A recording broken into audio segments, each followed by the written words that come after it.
In a certain classroom, a teacher was standing at the podium asking the students below if they were ready. It's almost time for the gene enhancement injection. Everyone please have confidence in yourselves. 3 years of effort of improving your bodies and cultivating your martial energy has all been for today. And yet there are still those who never took this seriously. Hearing this, the young man leaned on his hand, grinning foolishly as he thought to himself, "You've got to be kidding me. I'm not the one with bad grades. I just transmigrated into this body, so what the hell is there to be ashamed of? But then again, I'm in the original owner's body now. I guess I'll have to make him proud." This is Anton First High's gene injection room. Inside this box is the Gene Awakening Serum, which contains the primordial genes of all the demonic beasts that we human martial artists have collected. After it's injected, your body will absorb one of them to awaken. Generally, the stronger your physique, the more powerful the demonic beast gene you will awaken. The teacher held up the vial as he instructed them. Don't worry, students. After injecting the Gene Awakening Serum, just calmly accept this power. Then students like Tran Bang Phi Mu and Don Nak were called up one by one. After their injections, each of them screamed in pain, their bodies undergoing a bizarre transformation that caused panic at the scene. After they took the serum, they all became very strange. They even looked like they were in agony. It seems this thing isn't easy to obtain. He decided to cast everything aside and stab the needle straight into his neck, determined to risk it all. As soon as the serum entered his body, Dai Hoa's eyes turned blue. But something's wrong. The teacher leaned in, peering at him face to face, and said, "Student Di Hoa, it seems like you haven't changed at all." Di Hoa also looked dumbfounded and replied, "Sir, was the serum I injected a fake?" At that moment, a sassy girl in a pink dress appeared out of nowhere, taunting him. "Ha ha ha, everyone, look! It seems Di Hoa didn't awaken anything at all. A martial artist who hasn't awakened is like a bird without wings. Isn't Di Hoa finished now?" Suddenly a chill ran down his spine and his heart pounded. A strange sensation spread through his body. The system displayed a notification. Infinite monster model acquired. Host Di Hoa. Constitution B rank composite.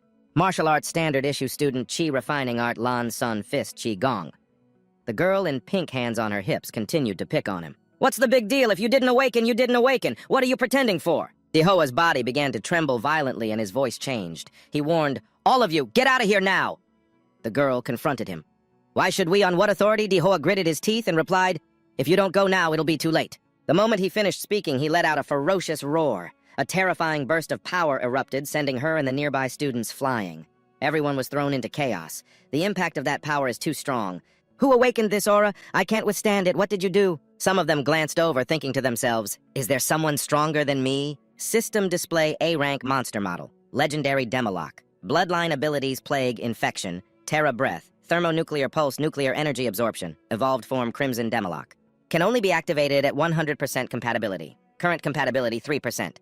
Di Hoa's entire body trembled as he muttered, "A-rank model, Infinite Demolock. What is a monster model?" Di Hoa looked at the palm of his hand, which was glowing brightly with spiritual power surging from every cell. The energy was so abundant it was luminescent, he exclaimed in shock. Could this be the golden finger the system gave me? The students who had always looked down on Di Hoa couldn't believe their eyes as they witnessed this incredible scene.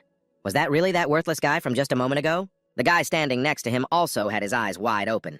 In an instant, he used his aura to push everyone around him away.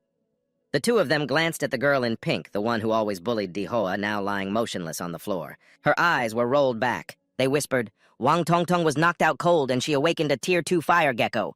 So what kind of monster model did that Di Hoa guy awaken?" The buzz of discussion was endless after witnessing Di Hoa's terrifying inner power.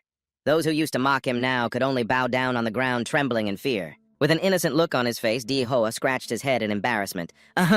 Sorry about that. It got a little loud. I did tell everyone to get back. What can I do if you didn't listen to me?"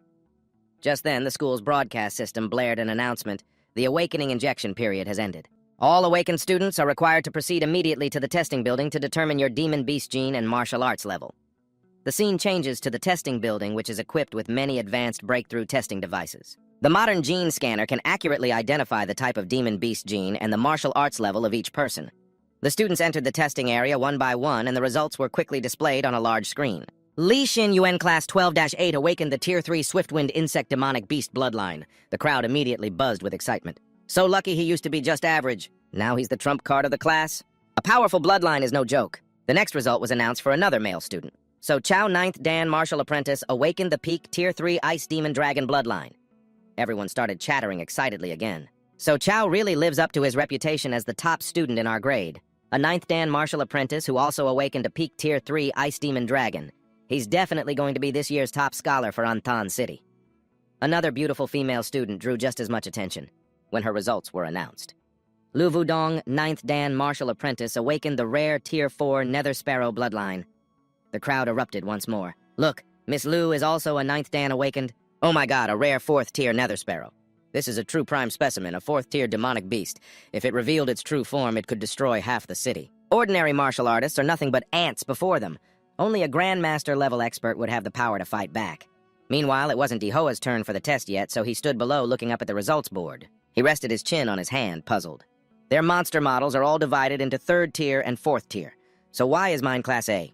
He wondered. Suddenly an announcement came over the loudspeaker. His name was emphasized in an unusual way. Next up from Class 7, Row 3, Dihoa. Dihoa flinched, his face turning slightly red with embarrassment.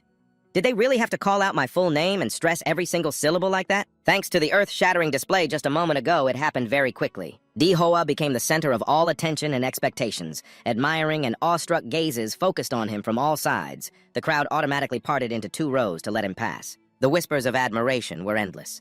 With an impact force that strong, he's guaranteed to become a big shot in the future. I need to get on his good side now. I definitely have to latch onto this big shot. My dream boat, it's Dihoa's turn. With that kind of aura, his level must be high. He's the real deal, the absolute peak. The more praise he received, the more pressure Dihoa felt. Only he knew the truth. My talent is rated Class A, a completely different classification system.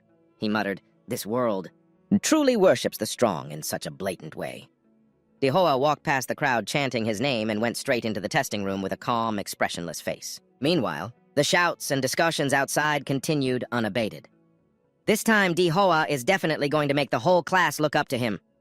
It's his turn. His abilities definitely can't be ordinary. So damn cool. What tier is his bloodline to be able to release such a powerful aura? Our Ancheng is finally about to produce a major figure. However, in a distant corner, someone stood silently watching their gaze, cold and displeased to see Dihoa being celebrated. This person thought to themselves, so his name is Dihoa, huh? He's certainly something to look forward to. A moment later, Dihoa's information appeared on the large screen. It only showed basic info while all the other important stats were listed as undetermined. Everyone stared at the results. Their surprise turned to shock, then erupted into a wave of doubtful and mocking chatter. Martial Apprentice 3rd Stage. Undetermined Demonic Beast Bloodline. Martial Apprentice 3rd Stage. Ha ha! Even my little brother in middle school could beat a guy like that. How embarrassing. We got our hopes up for the wrong person. Once again, the crowd's attitude shifted in an instant as mocking laughter rang out. An undetermined bloodline probably means it's nothing special. That's right. How could a mere martial apprentice 3rd stage possibly have a good bloodline? So all that hype earlier was just him letting out a big fart. In the end, Dihoa is still just useless mud that can't even stick to a wall. While everyone jeered, Dihoa quietly walked out of the testing room looking dejected.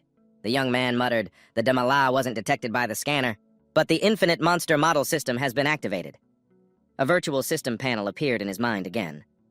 Infinite Monster Model Upgrade Guide, complete missions and increase fame. To receive more monster model draws, current draws 0. The young man thought to himself, my model's classification might be different, but that means... Dihoa let out a soft chuckle, a smile full of hidden meaning and unpredictability. Then his eyes flashed with intense determination mixed with extreme excitement as he looked down at his own hands. As long as I meet the conditions, I can have infinite monster model draws, he continued to mumble. Doesn't that mean I'll become the king of monsters? The next morning at Ancheng No. 1 High School. It was a beautiful sunny day. In the teacher's office, a stern-looking teacher was taking a big sip of coffee. He turned to look at the student standing before him with a scrutinizing gaze.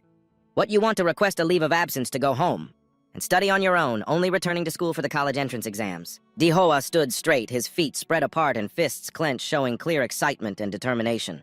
Sir, I really truly want to improve. I know I'm lacking a lot of knowledge. If I don't have a special training regimen, keeping up with everyone else will be nearly impossible. The teacher looked at Dihoa with a stern gaze, his tone realistic and somewhat cautionary. Dihoa, you have to understand that if you want to become a true martial artist, the only path right now is to get into a martial arts university. I know you just awakened your bloodline, but your foundation is too weak. It's practically non-existent. Getting into a university this year is a fantasy. My sincere advice is to prepare yourself to retake the exam next year. Don't be so hasty. Dihoa stood there. Faced with his teacher's skepticism and rather harsh advice, he couldn't hold back the determination in his heart. He immediately used his ultimate skill, sincere pleading. His eyes shimmered, filled with earnestness and intense hope.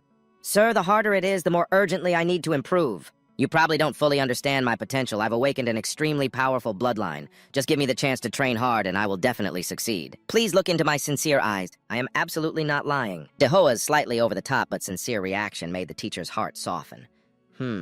That look in his eyes is indeed very sincere. Well, I can't bring myself to make things harder for him. All right, fine. But you better remember this. You have to come back next year and sign up for my review class. Scene change, Anchung Martial Arts Center. Di-Hoa wandered alone on the wide, bustling streets of the city center. As he walked, he was busy calculating in his head. The house his parents left behind was mortgaged for $600,000 plus the accident compensation of over $1 million more. I have a considerable amount of capital now. To get stronger quickly, there are two main paths. One is to upgrade my martial artist realm, and the second is to increase the compatibility with Demolock. Recalling the information that had just flashed on the system panel, Di-Hoa was lost in thought, his mind completely detached from the world around him. According to the data from the Infinite Monster model, each initial model only has a 1% base compatibility rate, but my Rampage Demolock started at 3%. Where did that extra 2% come from, he wondered. There was only one logical explanation. The Demolock model must have absorbed the residual medicinal power from the Gene Awakening Potion, granting an additional 2% compatibility. This discovery was a revelation to Di-Hoa. This proves that the common gene potions in this world can enhance the abilities of my monster model, he thought to himself. Compared to the slow grind of martial arts training, the path of paying to upgrade compatibility seems much more suitable for me. Having found a shortcut to get stronger quickly, Di-Hoa couldn't help but get excited. I need to buy some gene-enhancing potions right away. Entering the martial arts center, Di-Hoa swiped his student card through the security gate. In that exact moment, a strange sensation washed over him. His eyes widened, his face a mask of utter shock. Through his special vision, Di-Hoa noticed that everyone around him was enveloped in their own distinct energy aura, clearly reflecting their awakened abilities. And most of the people here possessed powerful auras, a clear sign that they were martial artists with superior abilities. Unable to suppress his surprise, Di-Hoa exclaimed, "Is this place filled with martial artists who have awakened their bloodlines?" After awakening the Rampage Demolock model, Di-Hoa discovered he possessed a special sensory ability. The life field of Demolock could amplify his perception of signals from the living creatures around him. He could clearly feel the blood boiling in their bodies and even hear the primordial growls of the beasts, latent within the bloodlines of these martial artists. Instantly, an intense feeling of excitement surged in Di-Hoa's chest. A spiritual light flashed in his eyes. Martial artists, beasts. I can't hold back this boiling desire to fight. He chuckled, his voice a mix of confidence and arrogance. After all, Rampage Demolock is the king of monsters in this world. A king born to conquer every creature on this planet. Unable to contain his emotions, Di-Hoa almost wanted to shout. Unfortunately, I'm still too weak right now. I can only temporarily have Lord Demolock bear with it for a little while. When I grow stronger, I'll show this whole world what a true king of monsters looks like. As he was lost in his ambitious plans for the future, a hand suddenly tapped gently on Dai's shoulder. Ho's shoulder from behind. "Hey, you shouldn't just stare at people like that, little one." Di-Hoa jumped and turned around. Realizing the misunderstanding, the young man explained awkwardly. Sorry, miss, I didn't mean to." The older girl seemed pretty relaxed, waving her hand. "It's all right. You must have just awakened your beast bloodline and can't control your powers well yet, right? What did you come to the martial arts center for?" Di-Hoa replied immediately. "I came to buy gene potions. But this place is so big, I can't find the sales counter, pretty lady. Could you please show me the way?" The lady was very enthusiastic. "Buying gene potions, huh? You already need to use them at this stage." Di-Hoa asked blankly. Is there something special I should know?" "It's nothing major. It's just that gene potions are both expensive and can easily cause drug resistance. The effectiveness decreases with each use. To get the best results, martial artists usually wait until their bloodline reaches its natural limit before starting to use them." Still a bit confused, Di-Hoa asked, "So, miss, about how much does one vial of gene potion cost?" The stylish girl held up 4 slender fingers and answered enthusiastically, At your current stage, you can only use the primary consolidation potion. It's about 400,000 for one vial." Hearing that number, Di-Hoa felt like he could die on the spot. His face fell. "That's ridiculously expensive. All my savings aren't even enough to buy 5 of them." He asked sheepishly, "Miss, do you know anyone who could help me get a discount?" After a moment of thought, the girl gently bent over, took a business card from her bag, and handed it to him. Although the gesture was very gentle, it caused the 2 large mounds on her chest to incessantly jiggle. "All right, here, take my business card. Huang Liang Li, a 4th-rank martial artist. If you have a referral, you'll get a small discount." Hearing this, Di-Hoa was overjoyed and immediately took the business card. His eyes sparkled with joy. He waved happily. "Thank you so much, miss." The girl smiled back. "You're welcome. See you around." Right after their conversation ended, Di-Hoa got straight to work. He prepared to enter the money-burning battle at the specialty stores for martial artists. At the cashier counter of the Gene Pharmacy, he paid 1,450,000 dong. Then at the weapons shop, he paid another 250,000 dong. Just like that, Di-Hoa went on a wild spending spree. In a flash, the sky had turned dark. Scene changed to Di-Hoa's apartment complex. The young man sat with his full concentration even though pain and discomfort spread throughout his body. But Di-Hoa gritted his teeth and endured, fervently absorbing the power from the expensive gene potions. The system announced continuously, Monster Model Rampage Demolock, compatibility rate, 3% to 4%, 4% to 7%, composite physique 8 to 10, 10 to 15, 7th-stage martial disciple. After a long period of enduring the torment of the potion absorption process, Dihoa was nearly exhausted. He stretched out his arms, drenched in sweat, his mouth gasping. This feeling of leveling up is amazing, although the first few potions only strengthened my physique. By 2 points, but the last one only increased it by 1. Getting stronger from this point on is going to be harder and harder. Strengthening myself may be difficult, but it's fine. Just 10 minutes of training with potions is equivalent to 3 years of grueling practice, and this is just my normal physical strength. If I activate my Imperial bloodline too, I'll have a chance to take the top spot in this year's college entrance exams. The young man, filled with determination, shouted, "Let's go entering the Secret Realm Rift." Secret realms are divided into ranks from S, the highest and most dangerous, to E, the lowest and safest. The higher the rank, the stronger and more ferocious the demonic beasts inside. The demonic beasts in an S-rank secret realm are existences that humans currently cannot control. If one of them were to invade the real world, it would be an apocalyptic disaster. Cut to Secret Realm number 3, Ancheng City E-rank. Fully equipped with weapons and armor, Dihoa stepped into the entrance area of the E-rank secret realm. He observed his surroundings for a moment and then mumbled, "There are fewer people here than I thought.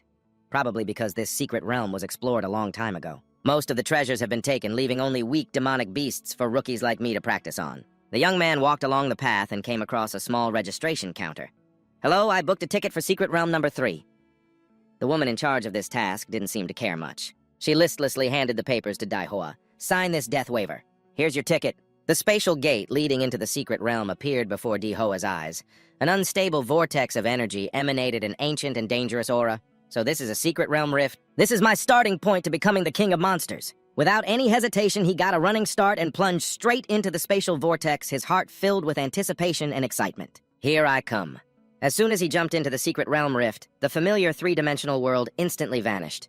It felt as if he had just passed through a different layer of space into a completely new world. Very quickly, Dihoa landed safely on the ground.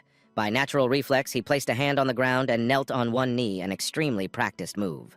From his current position within the secret realm, he could clearly see other planets hanging in the strangely colored sky. Kanglan planet, Anhui planet, Taijin planet, all of them created a scene completely different from Earth's sky. Dihoa hurriedly adjusted his equipment. He looked around with a look of astonishment. Even though he had studied this in books, nothing could compare to witnessing this sight with his own eyes. "This is so magnificent, I can even see the starry sky." The young man was still lost in his thoughts. He was unaware that something was sneaking up behind him. It was a Tier 1 demonic beast, the Blade Fang Rabbit. The moment it bared its teeth, it charged straight towards Dihoa. He immediately spun around and grabbed it by the neck. "That'll teach you for trying to sneak up on me, you idiot. Did you really think I couldn't sense you?" Just like that, he crushed it with his bare hands, completely obliterating it. All that was left in Dihoa's hand was a small, sparkling crystal. He picked it up and examined it closely. The demon core of a Blade Fang Rabbit. Normal quality? Its market value is about 1,000 win. I earned 1,000 right after getting in. Seems the efficiency isn't too bad. A commoner works hard all year and only makes 3,000 to 4,000. Dihoa's mood became very relaxed. He held the crystal up high to admire it. But collecting too many Tier 1 demon cores isn't very useful. It's best to focus on hunting Tier 2 demonic beasts and above. But just then, behind him, an unusual movement underground made him jump and turn around. A giant, soft-bodied monster emerged. It writhed like a mutated earthworm. Its slimy body was hundreds of times larger than Dihoa. It was a Tier 2 demonic beast, the demonic guardian worm. The more new and powerful beasts he encountered, the more excited Dihoa became. He quickly drew the short blade from his hip, the corner of his mouth curling into a challenging smile. Just what I was hoping for. This is perfect. At the E-rank Secret Realm number 3 in Ancheng, where Dihoa was beginning his quest for domination. Faced with the appearance of the Tier 2 demonic guardian worm, he didn't flinch at all. With just one powerful and precise slash, he created a deep wound on the monster's body. The worm shrieked in pain, and green ichor splattered everywhere like rain. In a defensive stance, Dihoa glanced at the monster, mentally analyzing it. He recalled what he had seen in the demonic beast library. Compared to the hard armor on its back, this worm's soft belly is clearly its most vulnerable point. Struck, and in agony, the monster began to curl its body into a ball like a giant wheel. Then it charged forward with terrifying speed, intending to crush Dihoa with this fierce counterattack. Dihoa remained calm. He raised both hands in front of him, channeling all the energy in his body and muttering a martial arts incantation. Immediately, a powerful aura shot from Dihoa's palms, straight at the charging Tier 2 demonic guardian worm. It opened its grotesque mouth and fired a series of large, sharp teeth which spun continuously like flying saw blades. They shot towards Dihoa with dizzying speed like a mobile guillotine. If he got hit by this attack, he would definitely be cut in half. The young man looked quite surprised. It can even shoot its teeth to attack. After an incredibly clumsy dodge, Dehoa's damn shirt ripped. The young man, furious, nearly went berserk, roaring and cursing, "You damn mutated monster." Do you have any idea how much this shirt cost? Dehoa kept a safe distance, his mind rapidly analyzing the current situation. Facing this worm head-on is no small challenge. After all, without the help of my bloodline. No matter how strong my internal martial energy is, it's hard for me to use my full power. It's all because of that lazy original owner. His martial arts foundation is too weak. Now I have no choice but to use my cheats. After making that decision, Yi-Hee's eyes flew open, the power in his entire body pushed to its absolute limit as a powerful energy erupted from him. He roared, "Tyrant Demon Bloodline, activate!" Instantly, Yi-Hee's right arm began to transform. Covered in the hard scales and sharp claws of the Tyrant Demon, a second later, Yi-Hei dashed forward with incredible speed, unleashing a flurry of terrifying slashes across the monster's body. Its green goo splattered everywhere again like rain. Just like that, Yi-Hei had swiftly dealt with the Tier 2 monster. He turned, wiping his sweat, and thought to himself, after my physique score shot up to 21, dealing with this Tier 2 corpse bug was a piece of cake, just as I expected. He began to deactivate his transformation state. He needed to disperse the accumulated thermal energy inside his body. The sensation made him feel like a jet engine. Looking back at his weapon, he saw the dagger was badly damaged. Yi-Hei picked it up and said in frustration, "I just bought this dagger and it's already been corroded by the corpse bug's toxins.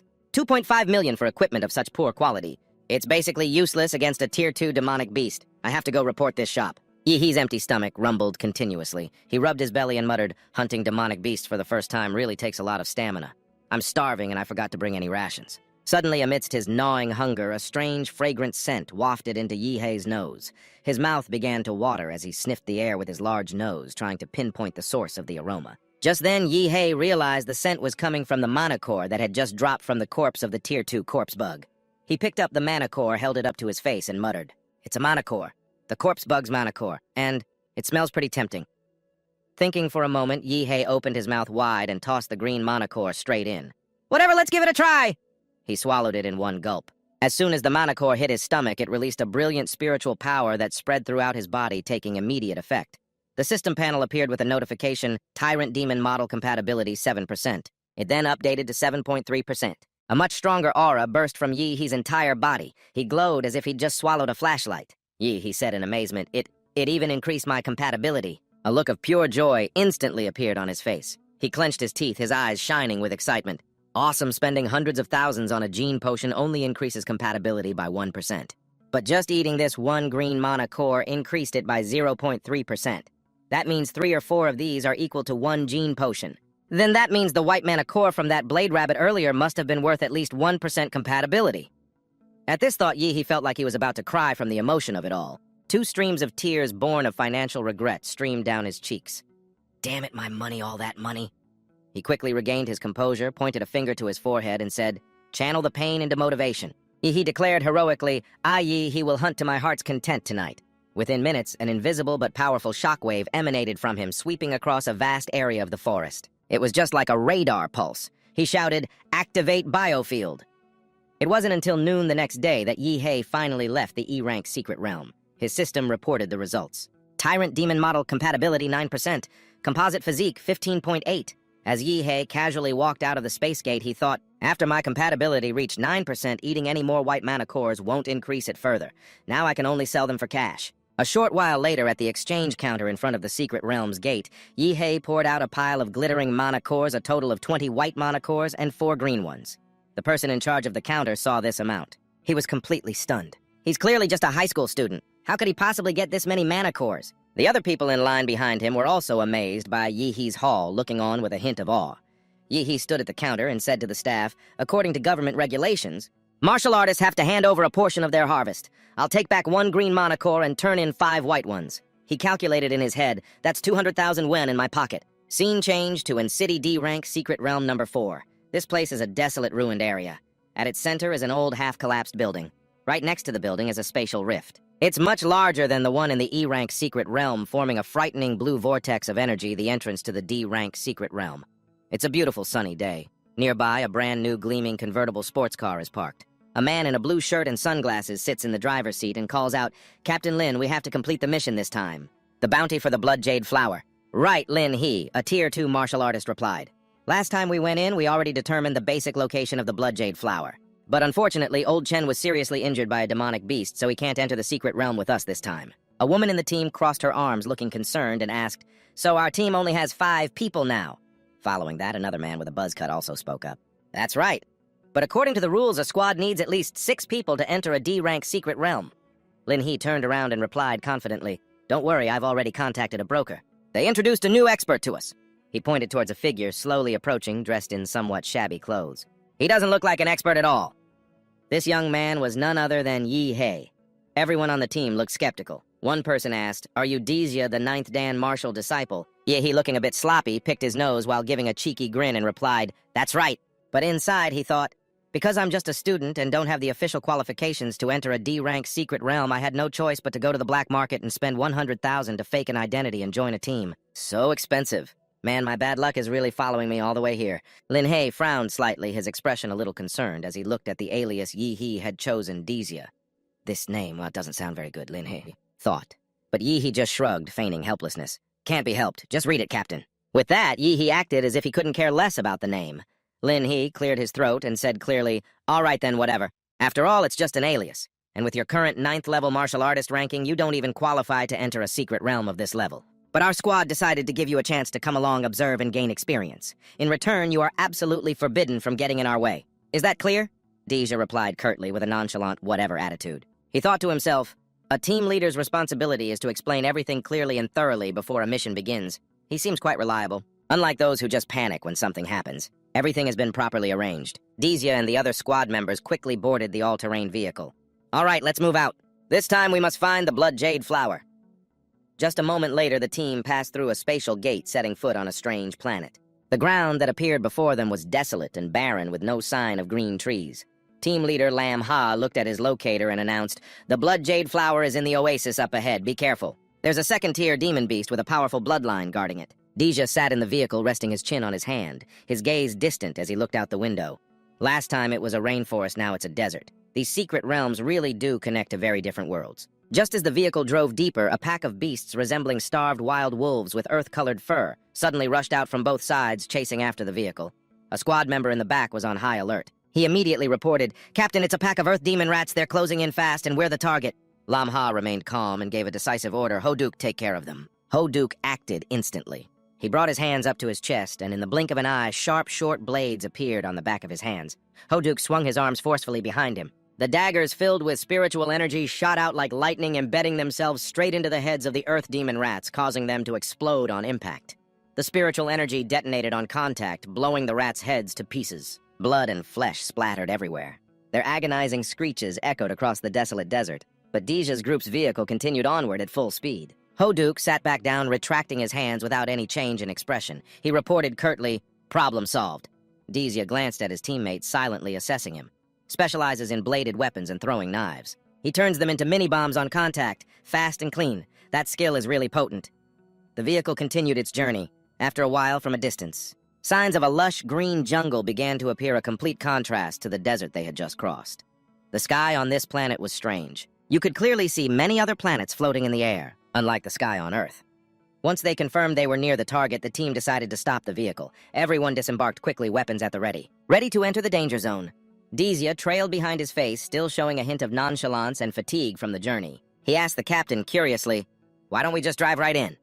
Lam Ha, leading the way, explained as they walked. "We're still a ways from the oasis and the demon beast inside. It's extremely sensitive to sound. The engine noise from the ATV would easily attract its attention. We'll assign specific tasks as we go. Xiaoxia in a bit. You use a scent bomb to lure the demon beast out of its hiding spot. Xiao Yu Hoduk, you two set up traps. Old Lu, you'll provide suppressing fire. I'll be in charge of the frontal assault. As for you, Dizia, just stay on the perimeter and observe, that's all." "Such an easy mission." Dizia pouted and replied mindlessly, "Okie dokie." After the battle plan was clearly laid out, Dizia's group fired a special signal flare into the sky. Boom, boom, boom! The explosions echoed throughout the area, followed by a cloud of white smoke that spread quickly, carrying a special active agent. It was a bomb containing the pheromones of a high-level monster. It was designed to agitate other demon beasts, making them think their territory had been invaded and causing them to pursue the aggressor. The effect was almost instantaneous. The ground began to tremble slightly. A second-tier demon beast, an earth dragon, appeared. Its body resembled a dinosaur's but was covered in scales capable of storing electricity. It rose up, its massive frame exuding power. Its mouth opened wide, dripping with saliva, and it let out a roar as if wanting to tear apart any creature that dared to approach. "It's here, everyone, be careful," Zhao Xia warned. Meanwhile, at another location where Dezia's group had just wiped out the pack of earth demon rats, a few throwing daggers remained stuck in the sand. From a distance, a tall figure in a black cloak that concealed their face approached silently. On this stranger's arm were two long, crisscrossing scars that looked incredibly fierce.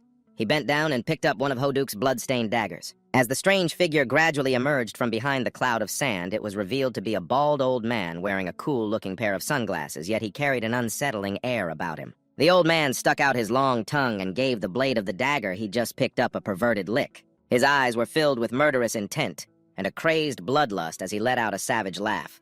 Ha ha ha! Back at the battle, the newly appeared Earth Dragon had already sensed the danger. Just as the giant beast was about to display its frenzied power, Lam Ha struck before it could do anything else. He shot forward like an arrow, the sword in his hand swinging in a cold, sharp arc. With a single blow, the demon beast's head flew off its neck and fell to the ground with a thud.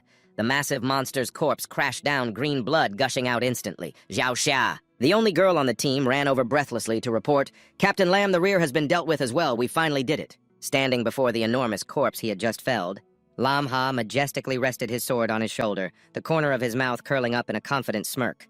"Excellent. Now let's go find that blood jade flower." But in that very moment, disaster struck unexpectedly from behind him. A sharp-clawed leg sliced through the air, rushing toward him like a phantom. A terrified scream rang out. Lam Ha whipped around reflexively. Right in that hair-raising instant, a figure shot forward like a bolt of lightning. It was Dejia who had appeared out of nowhere. He was right above the captain. Before anyone could understand what he was about to do, boom! A heaven-sent punch rained down, accompanied by a terrifying surge of spiritual energy like lightning striking the earth. The ground shook and a thick cloud of dust billowed up. When the dust settled, Lam Ha was still standing there completely unharmed, but his face had gone pale with utter shock. He turned to look at Dejia, unable to believe his eyes. Aren't you just a first-tier martial apprentice? And yet, you have the power to send a second-tier demon beast flying." Zhao Xia's eyes also widened in astonishment. That punch was terrifyingly strong. Instantly, Dejia became the center of his teammates' attention. With endless gasps of admiration, their eyes filled with awe. "That Lan Sun fist of yours is seriously powerful. You took down a Tier 2 demonic beast just like that." At this moment, Dihua just casually dusted off his hands and replied coolly, "It was nothing." Captain Lam Ha walked over his eyes, sparkling with satisfaction. "Thank you for saving me. From this moment on, you are officially a member of our team." A moment later, Lam Ha found what they were waiting for, a small, dark red fruit shaped like a heart. He held it up and cheered, "I found it! It's the blood jade fruit." Xiao Yu curiously poked at it. "We even got the Earth Dragon's essence core this time. Not a bad haul at all." Zhao Ha looked at the bright red fruit and wondered softly, "Is this little round red thing really that valuable?" Dihua alone stood back, thinking to himself, "I believe it's also known by the noble name Saintess Fruit." Lam Ha explained clearly, "Of course it is. This thing can significantly increase one's compatibility with a martial arts gene template." Even though there were some surprises this time, we ultimately defeated the Earth Dragon and got the blood jade fruit without a hitch. Just as Lam Ha finished his sentence, a sickening thud echoed. Huda, the one who was always silent and walking behind Lam Ha, suddenly drew a knife and delivered a fatal stab from behind. A gleeful smile spread across his face, his voice filled with smug satisfaction. Hey, it's not that simple, Captain Lam." The sudden scene left the entire team stunned silent for a few seconds. "Captain Lam, what's happening?" Lam Ha immediately whipped his head around and tried to fight back with his hands. "Huda, what the hell are you doing?" Huda was already prepared. He quickly dodged and retreated a few steps. Just then, a strange figure emerged from behind them. It was the bald old man who had picked up the dagger earlier. The old man smiled sinisterly. "What are we doing? You still haven't figured it out?" "We're doing something that makes a lot of money, of course." The moment they saw the newcomer, they were utterly shocked. "Whoa, Bang, why are you here?" Xiao Yu clenched his fist so tightly his face flushed red, his glare hot enough to burn the two traitors to a crisp. Dihua tilted his head and asked, "You guys know this bald dude?" Xiao Yu spat out every word, his eyes filled with hatred. "Whoa, Bang! He's a notorious robber who lurks around and steals the loot that other martial artists work their butts off to find in the secret realms." "That bastard. So he was targeting us from the very beginning." As for Captain Lam Ha, he could barely stand. He clutched his bleeding wound, gasping for breath as he roared, "There's poison on the blade! Who? You traitor! How did you know we would be here?" The exact location of the blood jade fruit was only confirmed after we entered the secret realm. Dihua quietly observed the entire scene, his mind starting to connect the clues. The image of when they first entered the secret realm flashed back to him when Hude dealt with the demonic earth rats using his darts. He suddenly understood, muttering to himself, he intentionally threw that dart far away, to signal his accomplice. At this point, Hude no longer bothered to pretend. He completely dropped the act, gripping the hilt of his knife, his expression as ferocious as a demon's. "Ha ha, you're surprisingly sharp. Aren't you just some student martial artist? Your university entrance exams must be coming up, huh? Instead of staying home to study, you wanted to come out here for a little meeting with the Grim Reaper. Dehoa tilted his head, his voice calm. That's right, the exams are coming up. And the valedictorian spot is waiting for me to claim it. Hearing this, Huday roared in a fury like a madman and hurled his dagger at Dehoa. Dehoa calmly raised 2 fingers and caught the blade in midair. The movement was so fast and clean that no one even had time to blink. His eyes were as sharp as a sword. The one barking nonsense in front of me. Asterisk you, re-asterisk the one who's truly doomed. Not wasting the opportunity, Dehoa clenched his fist. Blazing spirit energy erupted like a wrathful flame enveloping his arm. His face became chillingly cold. You're truly filthy. Time to take out the trash. Seeing this, the bald man Huo Bang could no longer sit still. He gritted his teeth veins, popping on his forehead, and roared in fury. Well, you're an interesting one, aren't you? Huday, I want his head. Receiving the order, Huday didn't hesitate for a second. He unleashed all his spirit energy, executing his most vicious ultimate technique. Countless daggers shot out like rain. The metal was so dense and fast, it seemed impossible to escape. The entire space around Dehoa was enveloped in sharp blades, facing the downpour. Of daggers storming from the traitor, Dehoa merely crouched down slightly. Instantly, an invisible circle of protective energy materialized around him. Every dagger that flew towards him was crushed to dust upon touching the barrier. Dehoa tensed his body and let out a great shout as the rain of daggers ended. The protective circle around him vanished. Huday was gone. Someone yelled a warning, "Watch out above you." Instantly, Dehoa raised 2 fingers and pointed them directly at the spot between his own eyebrows. A powerful stream of spirit energy spread out from him. His eyes began to glow strangely as he muttered, "Perfect timing to test out the skill I just learned." Just a moment later, Dehoa raised his hand high and aimed it straight at the chest of the charging Huday, activating tenfold Earth Core energy. Huday took the full force of the fatal blow. Lam Ha could only watch frozen stiff. One move. He finished Huday in just one move. Is he really just a high school martial arts student? Dehoa gently blew on the fingertips he had just used, making a gesture like a smoking gun. Behind him, Huday fell with a thud onto the sand, face down with no signs of life left. In the distance, Huo Bang stood, frozen, his face a mask of bewilderment and fear. Though he tried to maintain a tough facade, he stammered, "Gene technique. You're a descendant of one of the great clans." Dehoa leisurely stood up straight, stuffing both hands into his pockets, radiating an unmistakable aura of cool. "Clan, I'm from the Dimalap clan. What about it? You want to kneel down and beg for your life?" Right behind him, the faint, majestic mirage of a giant beast appeared and then vanished. Hearing that taunt, Huo Bang's face turned purple with rage as he roared in a fit of fury, unleashing his full power. "Kiddo, even if you have a gene technique, you can't make up for the difference in our martial arts levels." Instantly, Huo Bang's body began to transform, letting out a roar that thundered like lightning. His muscles bulged and swelled, and thick fur sprouted all over. In the blink of an eye, he had transformed into a ferocious giant black bear. Behind him was his true bear beast form, its mouth wide open, revealing a set of sharp teeth. Without hesitation, Huo Bang in his giant bear form charged straight at Yi Huo, activating his mountain shaker skill. Yi Huo remained relaxed, first attacking his lower body. Immediately after, he used his familiar finger-pointing move, shooting a blast of spirit energy from below, aiming straight for the leg. My leg," Huo Bang screamed in pain. He knew he couldn't defeat Yi Huo that way. He changed tactics, crouching low to the ground. He used his 2 giant bear hands to sweep across, intending to grab his opponent, but Yi Huo was as fast as lightning, leaping into the air to dodge, effortlessly. Not to be outdone, Huo Bang also jumped up after him, determined not to let his prey escape his reach. A second-stage warrior is truly something else. Even though Yi Huo had unleashed a powerful atomic breath attack, he still had to admit that it wasn't enough to completely melt that giant ankle. The 2 massive paws lunged forward now, just inches away from him. The killing intent in Huo Bang's eyes surged. It was clear he intended to crush his opponent without mercy. A loud boom echoed as the 2 bear paws clapped together, creating a shockwave that kicked up all the surrounding dust. But he missed. In that instant, Yi Huo had vanished from his original position. Not only did he dodge, but he also used that moment to teleport behind Huo Bang, his hand already charged with spirit energy. "Ready to strike. Are you done yet? Now it's my turn." Yi Huo clenched his fist, his whole body erupting with power. A torrent of spirit energy blazing like fire enveloped him as his power surged to its peak. Yi Huo no longer hesitated and immediately attacked. After being hit by the palm strike, Huo Bang's massive body reverted to its human form, covered in scorched bruises. Yi Huo's 2 hands were still steaming slightly. Those who had once looked down on him could now only stare in wide-eyed astonishment. No one could have imagined that the weak high school student they thought he was would possess such terrifying power. So strong. But Huo Bang still didn't know fear. With a bruised face and a body full of injuries, he stubbornly pushed himself up, his voice filled with resentment. You dare mix poisonous gas into your gene technique. You're a coward. A wicked warrior like you will definitely be punished, I curse you.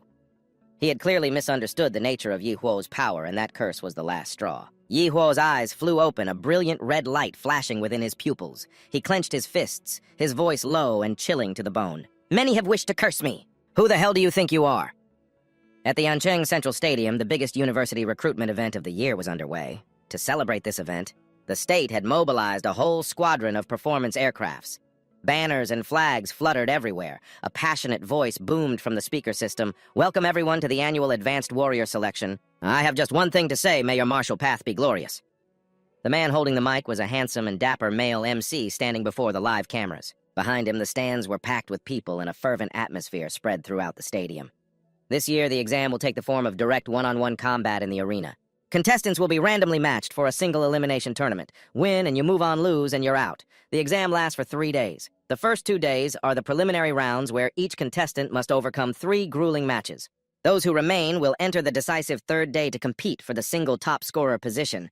You all carry the future of humanity on your shoulders, for yourselves and for all of humankind. Show us what you're truly made of. I declare the Ancheng University entrance examination officially open. As soon as the resounding declaration ended, the entire stadium erupted. The clang of impacts and roars of battle echoed from 4 arenas simultaneously. In the first few arenas, the female contestants were in no way inferior to the men, making the atmosphere even more breathtaking. However, an unexpected development caused thousands of eyes to turn towards arena number 6 at the same time. Arena number 6? It seems like something's happened. The MC looked at the screen in confusion, his hands quickly working to check. Let me take a look. The 2 contestants are Wang Tongtong and Yi Huo, both from Ancheng No. 1 High School. But currently only contestant Wang Tongtong is in the arena. In the arena, Wang Tongtong held her head high with a smug look. Seeing that Yi Huo hadn't appeared, she immediately broke into a contemptuous smile. To dare embarrass me at such a momentous recruitment event. He's truly shameless. Below the stage, murmurs began to rise, growing more intense. He's probably so scared he's hiding at home. Too afraid to show his face, right? Haha. Why even bother going to school if you're such a coward? A waste of food, that type of person. He doesn't even deserve to be in high school. Just send him out to sweep the streets. The waiting time was running out. Finally, the referee blew a long whistle and declared loudly, Contestant Yi Huo of Ancheng No. 1 High School has... Before he could finish his sentence, everyone simultaneously looked up at the sky. A brilliant streak of light tore through the sky, trailing billowing black smoke as it shot straight down towards arena number 6 like a falling meteor. What is that thing, or is it a person? Only when the light got closer did they realize it was Yi Huo. After a loud crash, a massive wave of spirit energy slammed down right in front of Wang Tongtong. It made her stagger, forcing her to brace herself just to keep from being blown away. As the thick dust cloud from the terrifying landing began to settle, Wang Tongtong lifted her head, her vision blurred, unable to make out anything clearly in front of her. She mumbled, her voice trembling, What kind of trick is this? But before she could compose herself, a shadowy figure lunged at a horrifying speed, and in a split second, Yi Huo's entire foot was pressed against Tongtong's face. It sent her flying backward like a puppet with its strings cut, collapsing in a heap on the arena floor. He raised a hand to shield his eyes from the sun, squinting at the opponent he had just kicked away, letting out a sigh of relief and muttering, Phew, that was close. I almost had to wait until next year for this. As for Wang Tongtong, who just a minute ago had been so triumphant she was now collapsed on the arena floor, her entire body in so much pain she couldn't move even a single finger. The referee's voice, hesitant, as if he couldn't believe the result, echoed through the speakers, Contestant Yi Huo is the winner. Yi Huo clicked his tongue, looking a bit disappointed. It's over already. I didn't even get to warm up. Was it really that easy? The reaction from the audience below erupted. They cheered and praised him endlessly. Oh my god, this Di Huo guy is terrifyingly strong. He took down his opponent with a single kick, so badass. And the way he landed on the stage was so cool, it's unreal. Could this be the legendary kick from the heavens? Right at that moment, the familiar system appeared in Di Huo's mind again, announcing host Di Huo. Overall physique 255. Monster template berserk emperor demon rat compatibility rate 20%. A mischievous expression appeared on his face. He smirked and thought to himself, Captain Lin, consider this my way of thanking you for the blood jade fruit. Thanks to it, my physique has been significantly strengthened, even if it took a little time to absorb. All right, next up, I've got a real show for all of you. A moment later, the bracket for the next matches was announced. Di Huo's next opponent was someone named Long Tao. The announcer's voice rang out again, the next match. Long Tao from Ancheng No. 4 High School versus Di Huo from Ancheng No. 1 High School. The result was predictable. With just one kick, Di Huo's powerful blow made Long Tao, a guy several times bigger and more muscular than him, cough up blood on the spot and collapse onto the arena floor.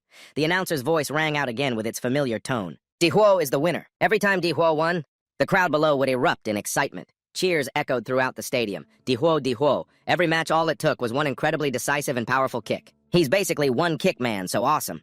Dihuo clenched his fists, feeling the power surging through his body. The announcer's voice finally rang out again. With the official commendation, "Congratulations to the student from Anchung No. 1 High School, Dihuo, for winning all 3 preliminary matches in outstanding fashion. He officially advances to the next round." After 3 consecutive matches at lightning speed, Dihuo entered the rest area and was immediately swarmed by a crowd of rabid fans.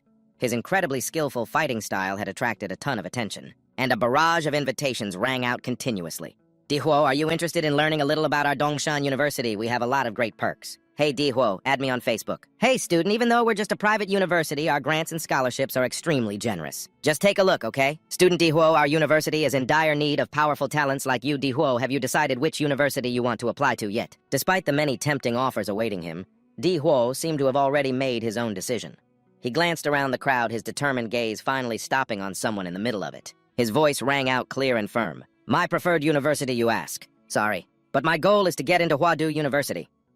The moment those words left his mouth, the atmosphere changed instantly. The people who were so welcoming just moments before did a complete 180. Their gazes turned cold, and they began to make sarcastic, cutting remarks. "Oh, you've only just made it to the regional finals, and you're already this arrogant. When you get knocked out and your dreams are shattered, you'll just come crawling back to us. Dihuo, if you fail to get into Huadu, remember to contact me, all right? We'll still have a spot for you then." The sudden change in attitude couldn't help but confuse Dihuo, even startling him a bit. He muttered, "You've got to be kidding me. You guys really don't believe in me that much." But Dihuo couldn't blame them. Huadu University, the most prestigious martial artist school in the nation, was truly the mecca for all young martial artists. And yet at that moment, a strange smile appeared on Dihuo's face. He thought to himself, in a second-tier city like Anchung, only those who top the exams even have the right to dream of getting into Huadu, but whatever.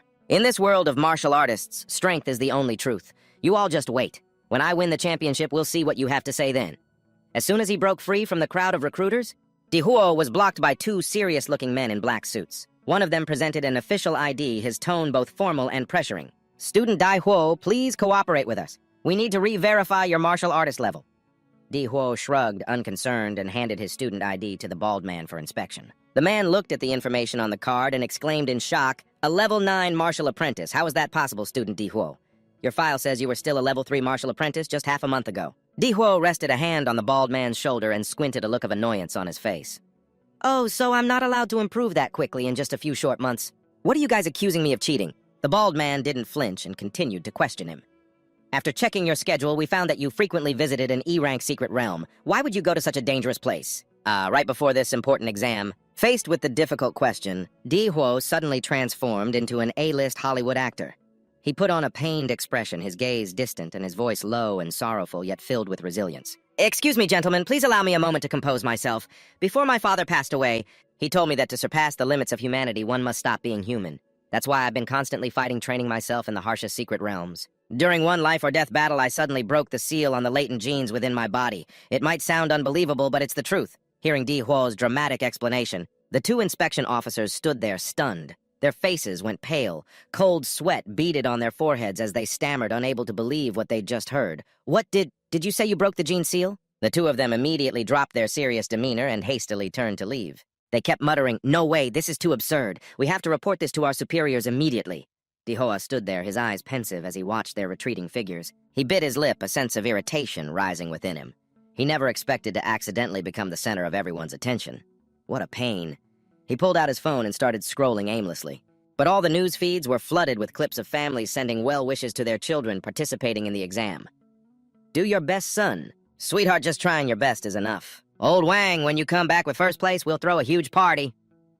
Leaning back in a chair in the rest area, Dihuo couldn't help but feel a little wistful and envious. He muttered to himself, "They're even doing live interviews with the contestants' parents, relatives, and friends."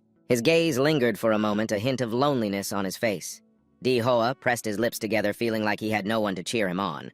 He saw himself as a poor orphan tossed about by the currents of life. However, he had no idea that in a hidden corner, someone was secretly watching him from afar, their eyes filled with hope, silently cheering him on. "Go, Dihuo, go."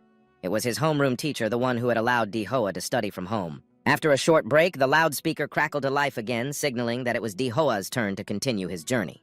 The first round of the knockout tournament. Now let's welcome the contestant from Antan No. 1 High School, Dihuo. This time, he had to face a famous student from No. 3 High School, La Huyen. As soon as La Huyen appeared, he immediately drew everyone's attention and the whispers from the stands. Look, it's La Huyen. I heard he's the top student at number 3 high. La Huyen is a peak level 8 martial artist. He's no joke. I also heard he's awakened an extremely rare level 2 demonic beast bloodline. Both of his parents are famous martial artists. His opponent this time is definitely out of luck. Amidst the crowd's cheers and his opponent's arrogant expression, Dihoa remained indifferent, not seeming to care at all. He casually scratched his neck and said something that stunned La Huyen.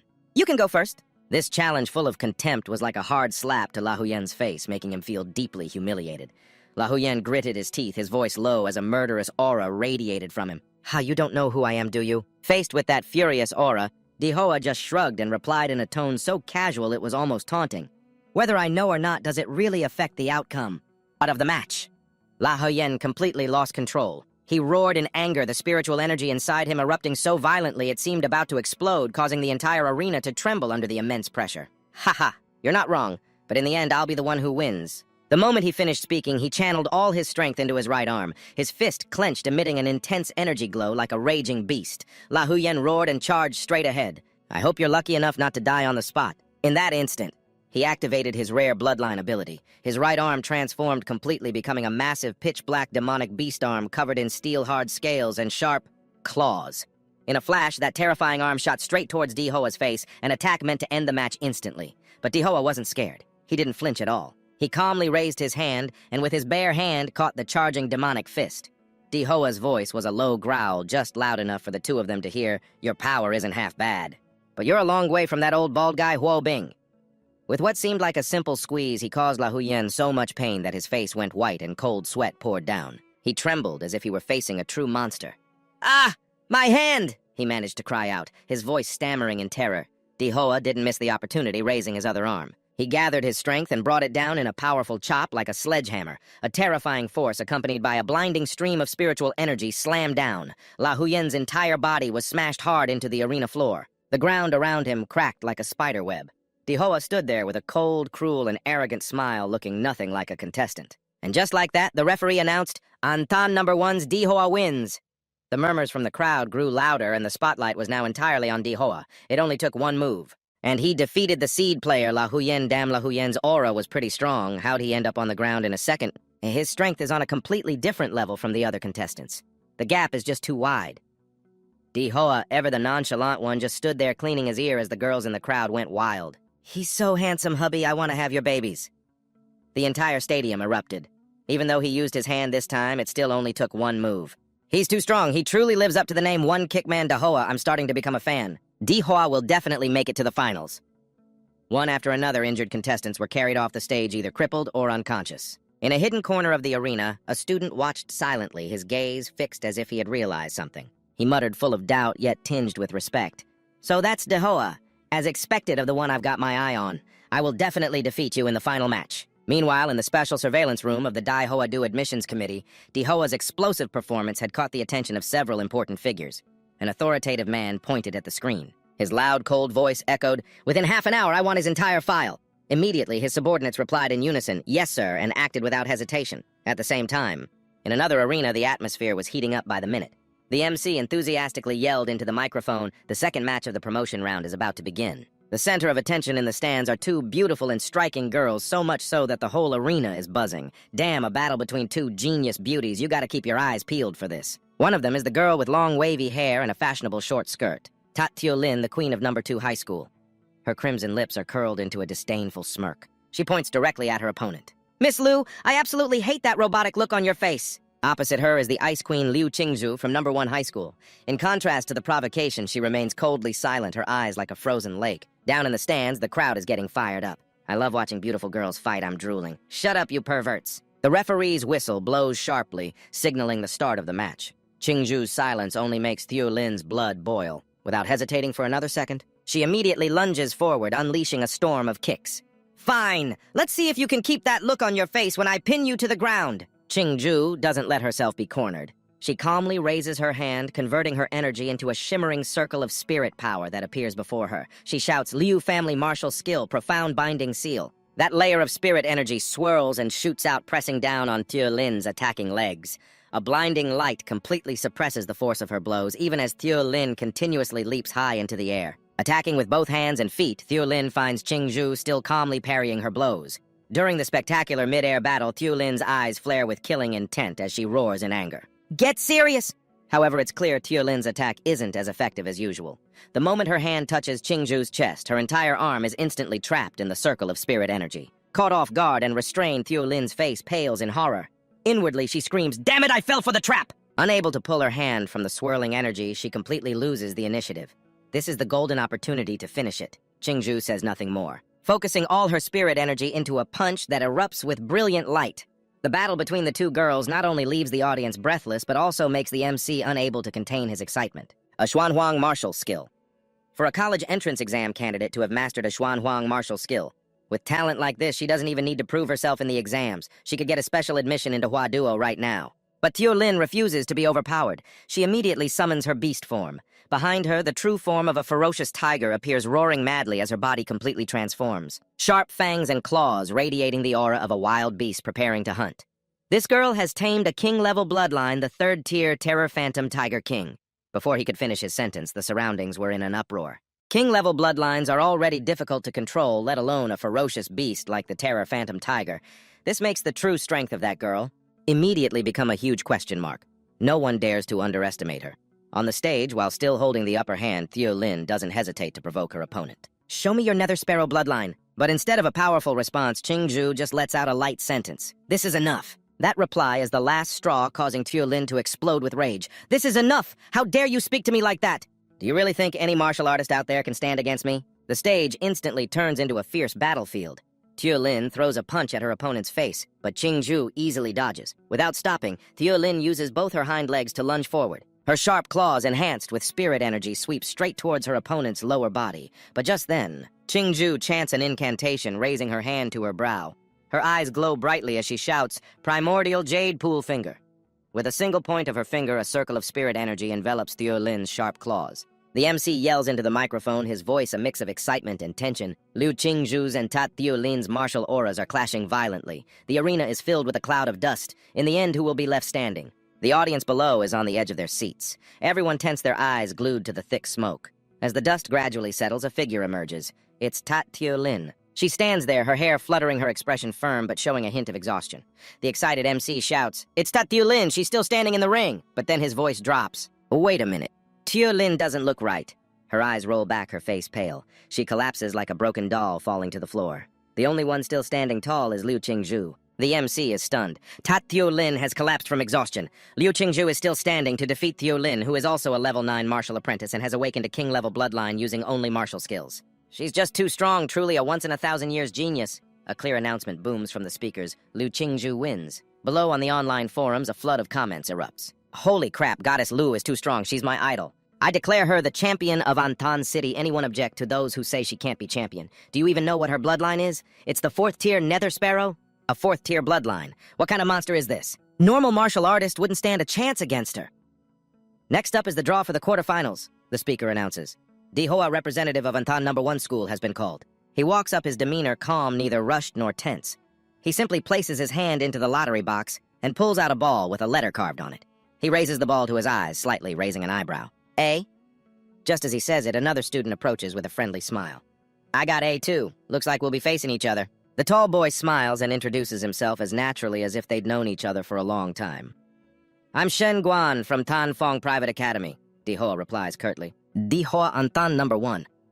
Shen Guan points to the stage and says enthusiastically, "We're the second match. Let's watch them go first."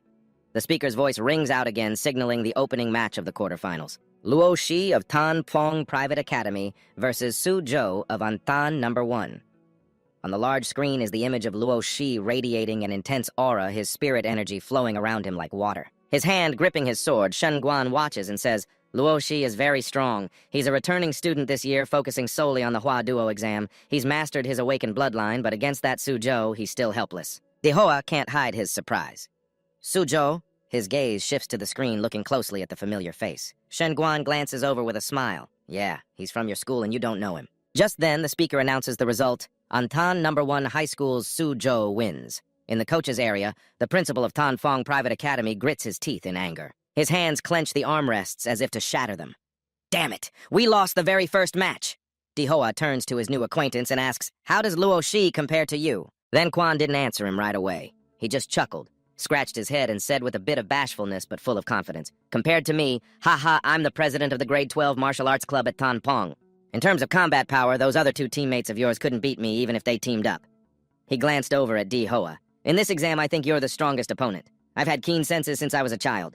I can sense that you, Hoa, are like a dormant volcano with a colossal beast hidden inside you."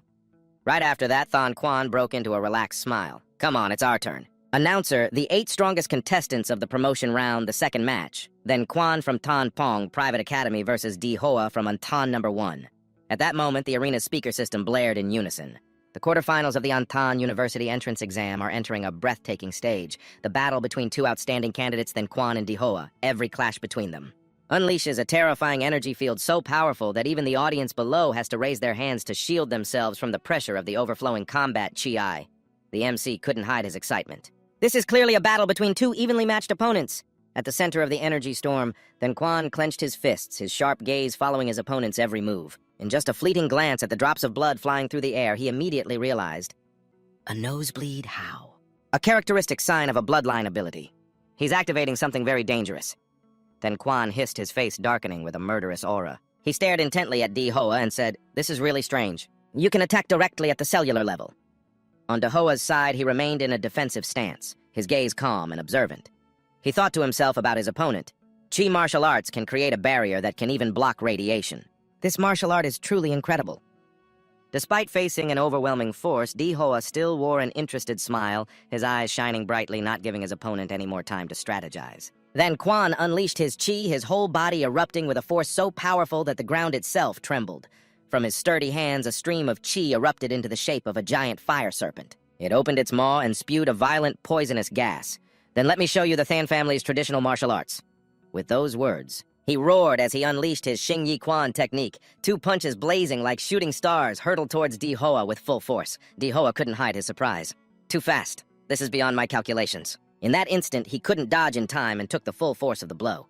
The announcer's voice immediately rang out amidst the chaos. "So strong, superhuman Hoa has been hit for the first time." Now, after taking a direct punch, Hoa coughed up blood on the spot, his face turning pale. "He's spitting blood." That alone was enough to show just how formidable Thon Quan's Xing Yi Quan was. Although he had just taken a heavy blow, Hoa hadn't fallen. He pressed his hand against the floor, struggling to stand up, his feet sliding across the ground to maintain his stance. Then Quan had no intention of stopping. He charged forward again like a fierce beast, his eyes gleaming as he threw a punch filled with spiritual energy. "Nowhere to run!" his shout echoed through the stadium. Behind Thon Quan was the image of a giant black bear. It radiated a blazing, murderous aura. His body was enhanced, stronger than ever before. With every step, the floor cracked. Hoa was once again forced onto the defensive. In that moment, he had to muster all his strength to defend, trying to buy time to find a chance to counterattack. Not only is he physically strong, then Quan also fuses his chi arts to inflict double damage. The previous opponents were all mediocre. None of them were this strong. And he can even bend his attacks. Just as that thought flashed through his mind, then Quan closed in from behind.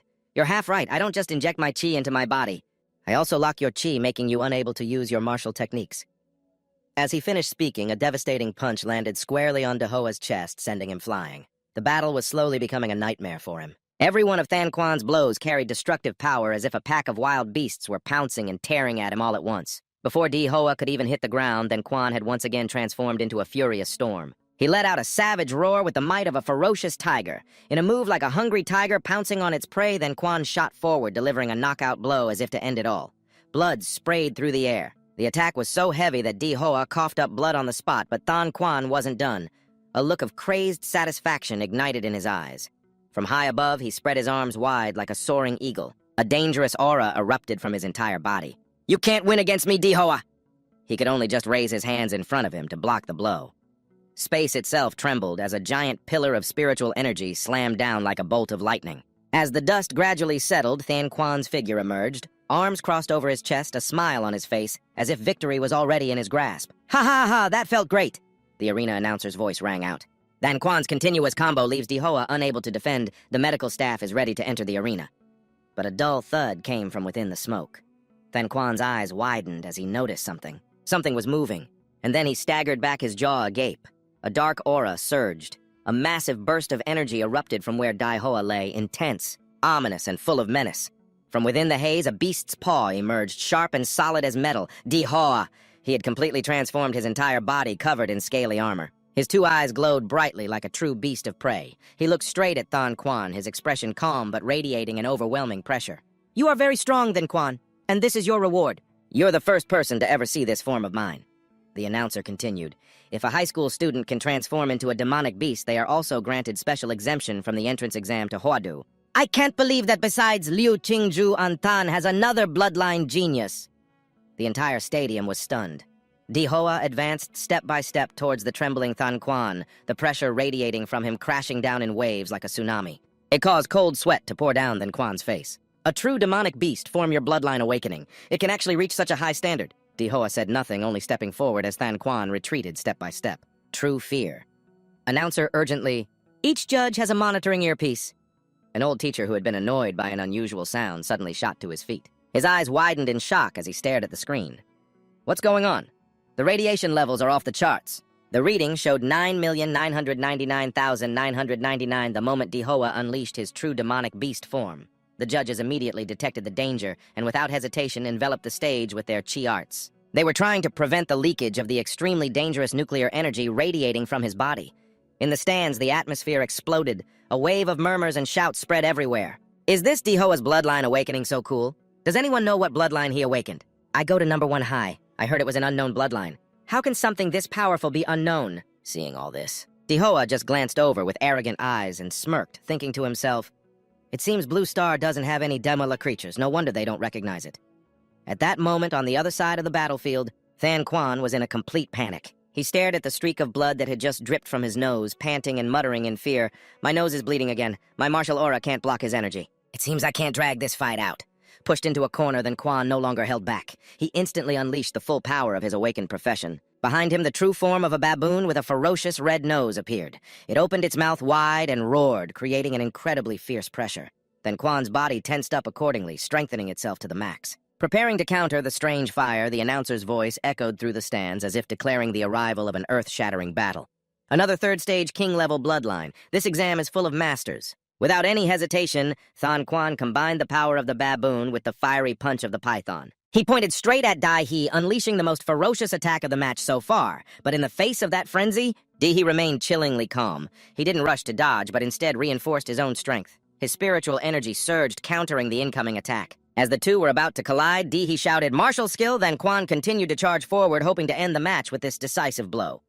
The moment the attack ended, Than Quan froze. "Ah, my hand! If I hadn't dispersed the force in time, my entire arm would have been shattered. So much for your boasting, how embarrassing." At that moment, Di-he walked forward, each step slow but full of power. "You're excellent, but unfortunately that won't change the outcome." The announcer's voice boomed across the stands, capturing everyone's attention.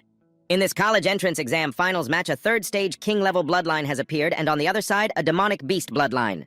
So powerful it can't be identified. What a rare sight." On the stage, then Quan frowned, concentrating intently as he observed his opponent silently calculating. After awakening, his bloodline is unbelievably strong. I can't suppress his martial aura anymore. The only option now is a temporary retreat. But just as he was thinking, Di-he made his move. Each footstep boomed like thunder. His aura billowed as he closed in. He rushed forward, raised his sharp claws, his eyes cold as he spoke with a confident smile. "Hey, big guy, stop daydreaming."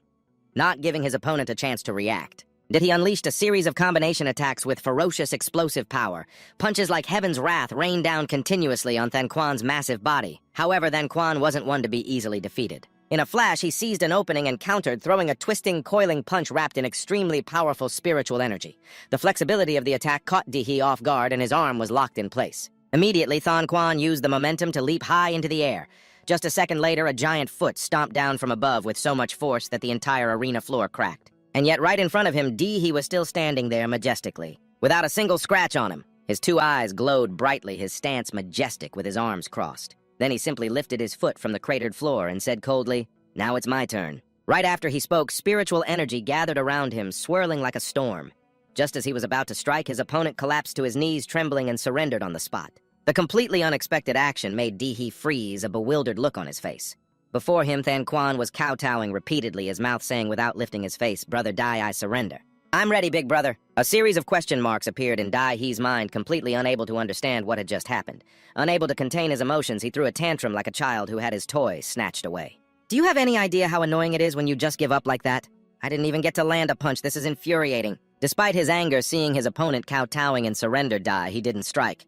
He let his hands fall, and his spiritual energy immediately dissipated. He then sighed in frustration. Whatever, forget it. Right after that, he opened his mouth and spat out a wad of compressed nuclear energy he'd been holding back. He panted and mumbled, holding all that in was so uncomfortable. Dahi's body gradually returned to its normal state. He held his head and muttered as if reminding himself, according to the rules, once one side surrenders, the other has no right to continue the attack. The announcer's voice rang out, confirming the match's result. The match is over. The winner is Di from Antan No. 1 High School. The stands immediately erupted. The crowd went wild, roaring with cheers. Amidst the praise, they chanted, "Brother Dai is so cool. Brother Dai is a beast. Brother Dai is invincible" on the online forums. Livestream viewers were chattering non-stop. Sarcastic comments mocking Than Quan appeared one after another. "Than Quan, before the match, I will win. Than Quan, after the match, I apologize for not making. Lord D, he used his full power." A flood of Dihi's highlight videos began to sweep across social media. His most epic moments were edited into a compilation clip. It was complete with explosive effects and the caption, "Compilation of Brother Di's matches, don't forget to follow me." A Dihi fan club was also established immediately. The first QQ group filled up quickly. The second and third groups were also full within just a few hours. In the eyes of the netizens, he was this year's champion. Some even boldly declared, not even Liu Qingju from Chu Province is a match for him. Meanwhile, in the school leadership area, the principal of Qingfeng Private High was so livid his face turned purple. He slammed his fist on the table and gritted his teeth. "He lost just like that! I bet everything on you then, Quan. How could you possibly lose like that?" When Than Quan quietly returned backstage, the principal immediately vented all his anger on him. "And you dared to surrender? Do you know how much money we invested in you? You ungrateful wretch don't even think about getting into university until you pay back every penny." Then Quan said nothing. He just placed his large, firm hand on the principal's shoulder.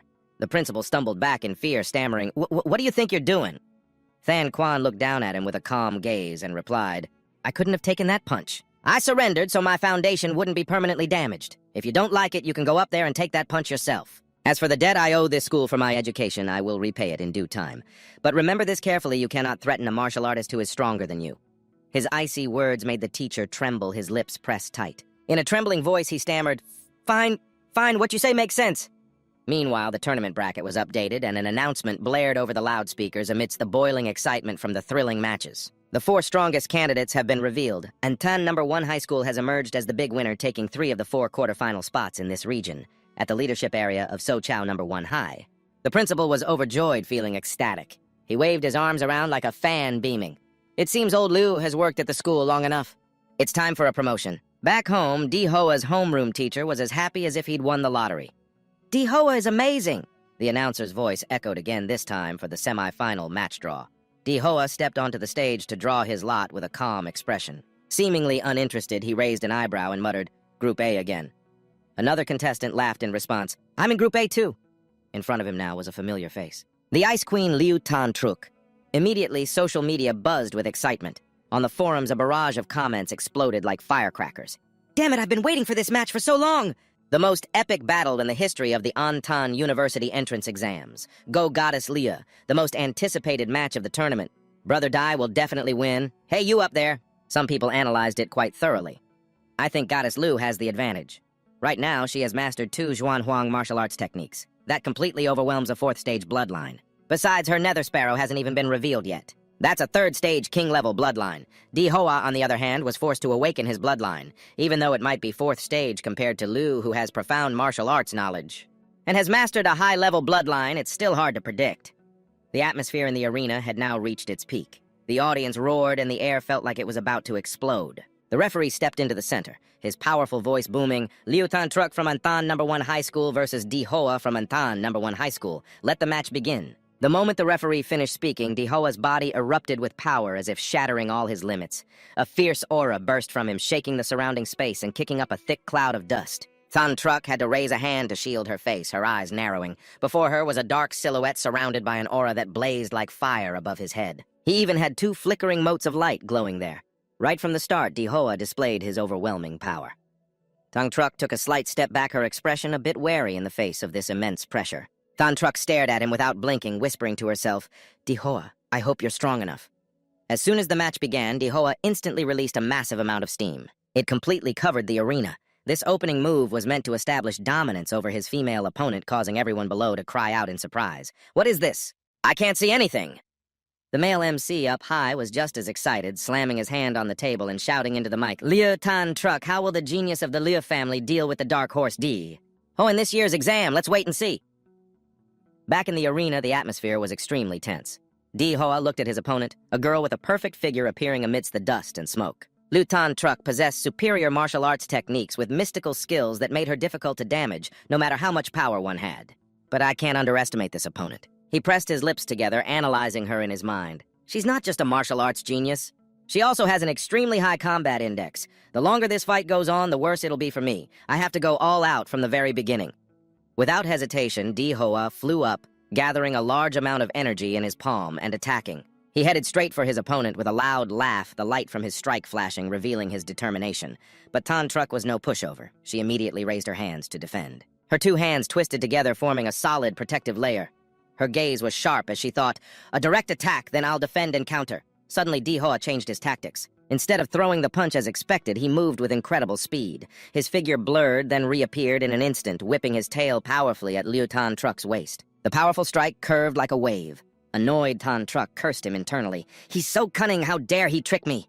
She immediately retreated to dodge and said angrily, You said you'd use your fists, but you swing a steel tail. D Hoa wasn't being modest at all. He opened his large beak and let out a roar, unleashing a powerfully converged, toxic nuclear energy. He leaped up, clenching his fists and arching his body like a mantis shrimp. He prepared to charge and attack Tan Truck. The match was being live-streamed on the forum where many were watching and commenting. Oh, the poor goddess. This is a life-or-death battlefield. All's fair in war. This is dangerous. This move will break the goddess's rhythm. D Hoa's fierce assault left Liu Tan Truck no chance to escape. She tried to resist D Hoa's overwhelming power. The two were almost evenly matched. D Hoa threw a powerful punch past her face, but Tan Truck dodged it. On the forum, a viewer commented, D Hoa's martial aura is pushing Liu Tan Truck back. She might escape this time. But immediately, D Hoa aimed straight for her stomach and threw a punch, causing her to double over from the impact. D Hoa didn't stop continuing to generate a shockwave of energy. Liu Tan Truck was sent flying. Even though his opponent was a girl, D Hoa didn't hesitate to go all out. On the forum, someone commented, Don't even think about escaping his martial aura-infused claws. D Hoa's relentless attacks were aimed right at her. He raised his sharp claws, his eyes glinting dangerously, and he didn't hesitate to taunt his opponent. It's not that easy. The young man continued to spin, swinging a powerful, swirling energy attack toward Tan Truck. She had to constantly move backward to avoid the damage. D Hoa clenched his fist, a gloating smile on his face. Tan Truck, just at the start of the match, had already endured a continuous barrage of attacks. Her eyes widened in horror. His claws are infused with martial aura! The thought had barely formed in her mind when a powerful blow shot from D Hoa like a hurricane. Tan Truck couldn't react in time, and had to push off, arching her body in a leap to avoid the massive strike. She flew through the air, but the moment she looked up, D Hoa was already in front of her, a grotesque smile on his blackened face. His two fists were clenched, forming two brilliant orbs of energy. He said, Don't run, classmate Liu. With that, D Hoa, without a shred of hesitation like a monster devoid of emotion, launched a relentless barrage of strikes at Tan Truck's chest, his arms spread wide. Only the brilliant light from the powerful punches could be seen. Tan Truck still hadn't had a chance to counterattack, trying to hold a defensive stance and wait for an opening. Her eyes darted, watching D Hoa's unending assault. She was terrified internally. This kind of high-intensity attack? Doesn't he get tired? His stamina is incredible. She knew she possessed two profound martial arts techniques, the Liu family's secret defensive art, the illusory flower shadow, and the offensive technique, the primal jade finger. If I can just use one of them, I can break free from this overwhelming pressure. But damn it, D Hoa isn't giving me any openings. If I lose my footing, I'll be knocked right out of the ring. Tan Truck was using all her strength to resist D Hoa's terrifying blows when suddenly a single feather appeared on his fist. This feather emanated a strange purple demonic energy. D Hoa tried to tighten his fist to fight off its influence, but it made him feel a bit uneasy. Staring at it, he had no idea what was happening. Tan Truck couldn't let herself be overpowered any longer. She decided to draw on the energy from her eyes, which slowly transformed into the dark gaze of a wild beast. I have to use my last resort, she thought. Suddenly, feathers began to appear, first one, then two, carrying a powerful and strange spiritual energy that D Hoa could feel. He knew these were not something to be touched lightly. Then Tan Truck appeared before him, but she was no longer the weak girl from before. She had transformed into a beastly form. Two large wings spread out from her back as she shot high into the air like a giant bird. D Hoa looked up, stunned by this transformation. Tan Truck, with the bloodline of the Nether Sparrow, spread her left and right wings. Her body radiated a powerful energy as the announcer's voice boomed, declaring that, for the first time, Liu Tan Truk had awakened her Nether Sparrow bloodline. All this time she had been trying to suppress it, but now was the moment to truly unleash her power. Tan Truk looked up, her gaze fixed intensely on Di Hoa. Her fists clenched as power surged through her. With a serious expression, she whispered, "Di Hoa, be careful. In this state, I can't control the force of my attacks." Faced with her powerful aura, Di Hoa remained completely unfazed. He looked at Tan Truk with a disdainful smirk and replied, "Ha, it's a good thing you said that, because up until now I've only been using 50% of my strength." Before Di Hoa could finish his sentence, Tan Truk immediately used her Nether Sparrow ability to envelop his body, draining his energy. Caught off guard by the sudden attack, Di Hoa was forced to pause for a moment. Tan Truk seized the opportunity, circling behind him and raising her hand, gathering an immense amount of energy for a decisive blow. But the truth was, Di Hoa had predicted all of it. He didn't dodge. Instead, he suddenly spun around, clenched his fist, and unleashed his full power in a counterattack. A terrifying grin spread across his face as the fight between the two contestants became ferocious. They lunged at each other as if it were a life-or-death battle. Two hands, two powers clashing head-on. The force of their punches was so immense it made the entire arena shake violently. Both of them were determined to be the victor. The aftershock from the powerful collision of their two energies also affected the audience below. Screams erupted. It's horrifying. The shockwave is too strong. I can't open my eyes." As things finally settled down, Tan Truk dared to open her eyes. Before her was a horrifying sight. After that clash, Di Hoa had transformed. He stood there, his body changed, his limbs now those of a strange beast. He radiated a powerful nuclear energy as lightning crackled all around him. The skin on his body had morphed into a layer of iron-like armor. Di Hoa looked at Tan Truk, his eyes glowing. A brilliant energy emanated from his lips like a monster devoid of all feeling. At Di Hoa's position, a colossal burst of energy suddenly erupted. It was as powerful as a thunderbolt, causing the announcer's speaker to blare continuously.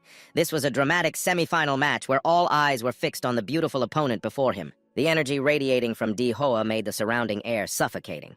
Dangerous energy waves were surging. The announcer's voice cried out again, "What is going on?" "It seems Di Hoa's true demonic beast form is accumulating power." Di Hoa suddenly transformed again, shifting into an impressive new form as hard scales grew from his back. He released a powerful energy that shattered the arena floor beneath him. The MC couldn't take his eyes off his back, where the large scales were now storing nuclear energy. His spine protruded, drawing in a massive amount of power that channeled towards his mouth. He hunched over, opened his mouth, and unleashed a swirling pillar of energy straight at Tan Truk. Brilliant shockwaves pulsed around him and that pillar of energy. It shot forward so fast that Tan Truk couldn't move in time. She had to use her large wings to protect herself, curling up in anxiety. Her spirit-filled eyes showed clear signs of strain. Di Hoa's massive energy pillar continued to advance with no sign of stopping. The moment it made contact with Tan Truk's wings, a violent explosion occurred, sending streams of radiation flying everywhere. Tan Truk used her awakened bloodline's feather shadow to counterattack, but many of her feathers were shed under the immense pressure. The scene descended into chaos. The announcer shouted, "This is bad. Di Hoa's aura is disrupting Tan Truk's feathers." Di Hoa showed no mercy, but Tan Truk was not an opponent who would be easily defeated.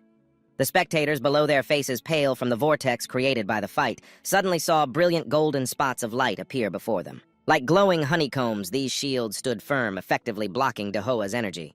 His power crashed against the barrier, causing terrifying explosions. The shields were created by Huang Jing, the mayor of Ancheng. He stood tall, his elegant appearance belying the internal energy he was using to protect the match. His eyes were fixed on the fight as he said calmly, "Watch. The strongest champion in the history of Ancheng will be born today." In the upper stands, cheers and applause roared like crashing waves. The MC, with his gelled hair, screamed excitedly into the microphone. Luckily, thanks to Mayor Huang's protection, the audience is safe. Back in the arena, bright red drops of blood were splattered on the ground. This blood belonged to Tan Truk, who had taken the full force of Di Hoa's horrific power. The girl looked utterly battered, her wings tattered with only a shred of her clothing luckily still intact. Exhausted, Tan Truk's lips trembled as she spoke with difficulty. "With just one blow, he shattered my Nether Sparrow's defense. Can I really beat him?" Whispers echoed in her mind. From a young age, Liu Tan Truk had carried the heavy burden of her clan's generations-long expectations. She was the hope for the Liu clan's revival. She was not allowed to lose. "The ancestors of the Liu clan are watching you. Do not disappoint us. Always appear strong." But inside, Tan Truk was just a weak little girl. Her mother's words still echoed in her heart. "Mother Truk put all her heart into you so that you could restore the family. You are not allowed to be stubborn." She was never allowed to make her own decisions. The girl always felt weak. "Mom, I can't breathe anymore." Her helpless gaze drifted toward her opponent. She whispered softly, "I'm so tired." Di Hoa stood before her, strong and confident, his eyes those of a victor. Tan Truk looked at him and thought to herself, "Di Hoa is just too strong." Facing an opponent like this, it's no wonder I'm losing. She resolved to fight until the very end, pouring all her remaining strength into this battle. Even though my body is covered in wounds, I'll deliberately reveal an opening. Dihoa will notice and finish me off. I'll lose this match. I can't face my family anymore.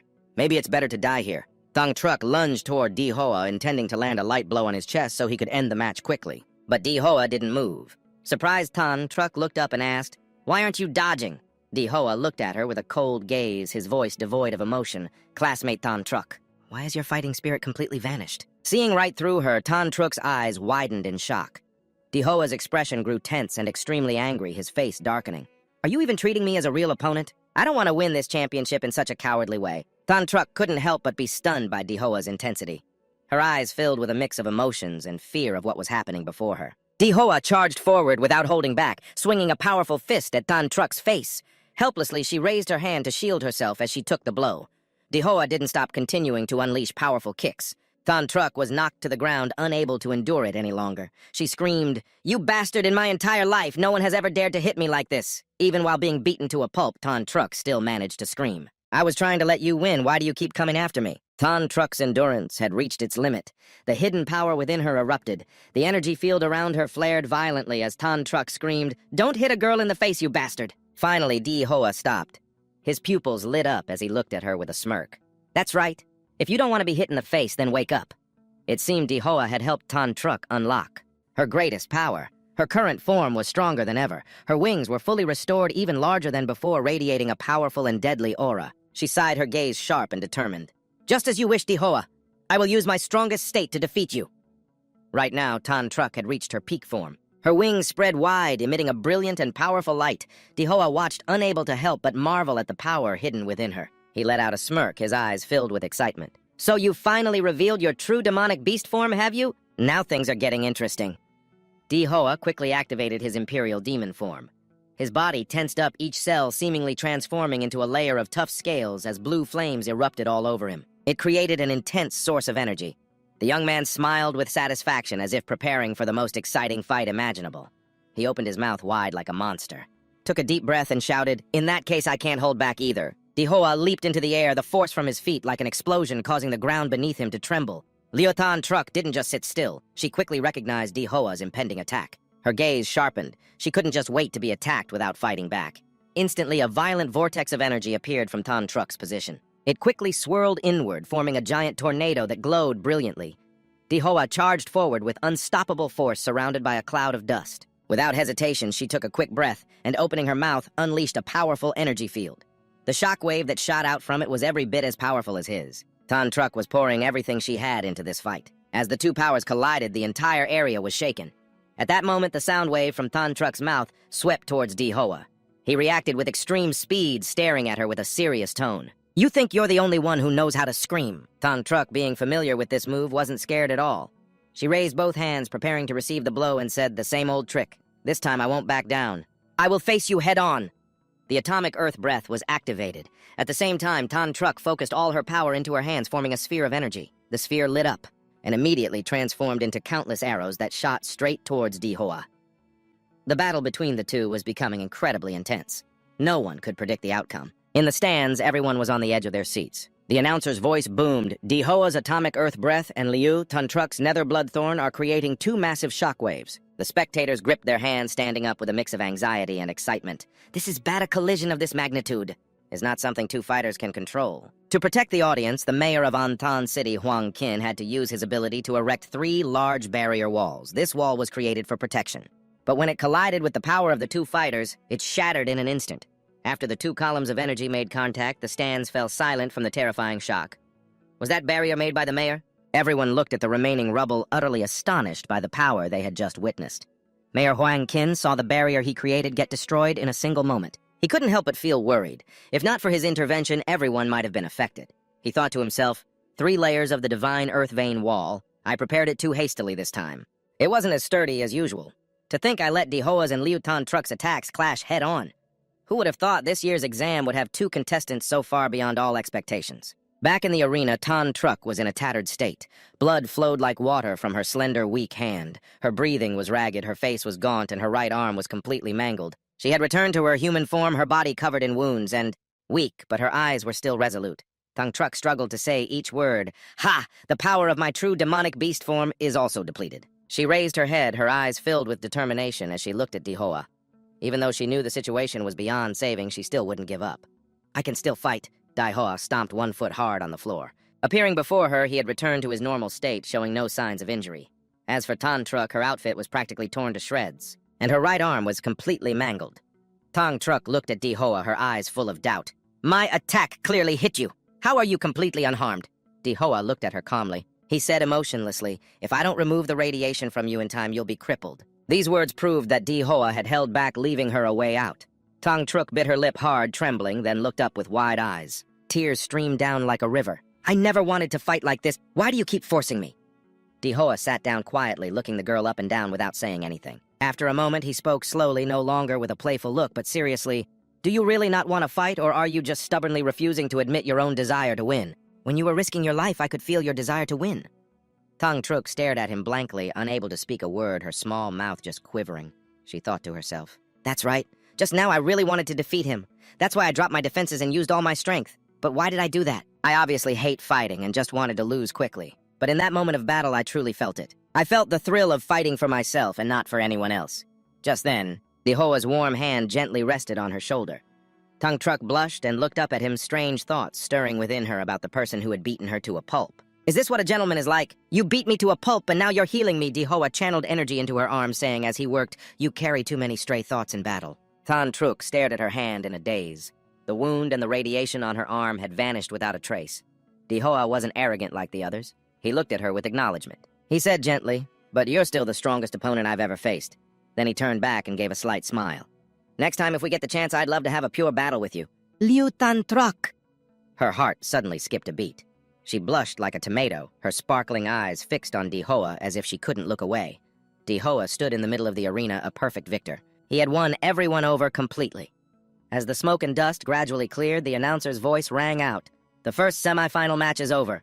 Dihoa from Antan No. 1 High School is the winner. On the large screen, the image of Dihoa's next opponent appeared clearly. The announcer's voice rang out full of suspense after Dihoa defeated Liu Thang Truck.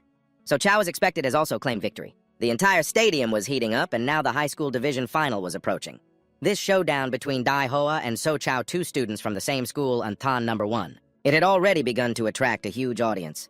The number of live viewers had skyrocketed to over 496 million people, creating a massive wave of excitement and anticipation. So Chow, after thorough preparation, stood straight, his hands tightly gripping his sword, which emanated energy. His sharp gaze swept over Dihoa without a hint of hesitation. Let's have a good fight, Dihoa replied with a dangerous smile, his face lighting up, his eyes excited and full of energy. Bring it on, not keeping Dihoa waiting. So Chow charged in to attack first. He swung his sword, performing moves that gathered energy, his body leaping high into the air as he unleashed a powerful and ferocious attack. But Dihoa stood still, not worried in the slightest. He crossed his arms, not feeling any power from So Chow's strike. He shouted, "Atomic," and immediately a powerful pillar of energy shot out. It shattered So Chow's entire attack. The powerful shockwave pushed everything away, easily overwhelming his opponent. So Chow couldn't stay on his feet and had to shield himself with his arm to see clearly. Holding his shining blade, he spoke with a hidden meaning. Too lazy to find my real body, huh? So you just use a simple, brutish method to blow all my clones away. So Chow realized his opponent was too strong and immediately felt the clear difference in their power. My defenses can't stand up to Dihoa at all. Among people our age who can fight him one-on-one, he's truly a monster. So Chow wasn't discouraged. He focused his mind and resolved to change tactics. His eyes changed color, showing his determination as he switched to a new strategy. If I can't fight you up close, then I'll fight you from a distance. He shouted, "Bloodline Awakening," just a month later, so Chow's body transformed, becoming a giant, powerful, and incredibly fierce divine dragon. His body contorted, his hands and head changing. It created an incredibly powerful image. He focused energy into his hands and then unleashed a ferocious attack, shouting, "Ice Demon Dragon." This astonishing scene made the audience gasp in admiration, and the live stream chat exploded. Holy crap, so Chow can create a giant ice mountain. The Ice Demon Dragon is so powerful. So Chow hovered in midair facing Dihoa. His entire body radiated a powerful, freezing energy. The audience cheered him on relentlessly. Defeat Dihoa, the great demon king. Go for it, bro. You can do it. The giant ice mountain So Chow created covered the entire arena floor, completely sealing Dihoa in. The crowd in the stands seemed to tremble before So Chow's power, but just as So Chow felt his own body being heavily affected by the ice power, he could only think to himself, this sudden burst of ice power is taking a heavy toll on my body. Meanwhile, The announcer's voice rang out, making everyone even more tense. "The ice mountain is starting to melt!" As expected, Dehoa, with his terrifying power, had begun to melt the ice mountain. A powerful beam of atomic energy shot from his mouth, completely destroying So Chow's ice mountain. So Chow was stunned, his eyes wide in disbelief. How could it be broken so easily? So Chow reacted instantly, creating another ice mountain to block the attack, but the storm of energy continued to rush towards him. A massive explosion occurred. Everything was shrouded in energy and smoke. After everything settled, one of Dehoa's feet stomped hard on the floor, and he said coldly, "Your ice demon dragon power has no effect on me. It seems I've completely countered you." So Chow sighed, keenly aware that the gap in their power was far too great. "Dehoa, take my final move. This is the ultimate martial limit technique. I was originally saving this for Liu Tan Truck, but now I will use it to defeat you." So Trow powered up his great sword, glowing as energy surged into the blade. So Trow roared as the mighty sword swung down. A massive crash echoed, shaking the entire stadium. A moment later, red drops of blood began to splatter onto the arena floor, signaling that the tension showed no signs of ending. Dehoa raised his strong, calloused hand.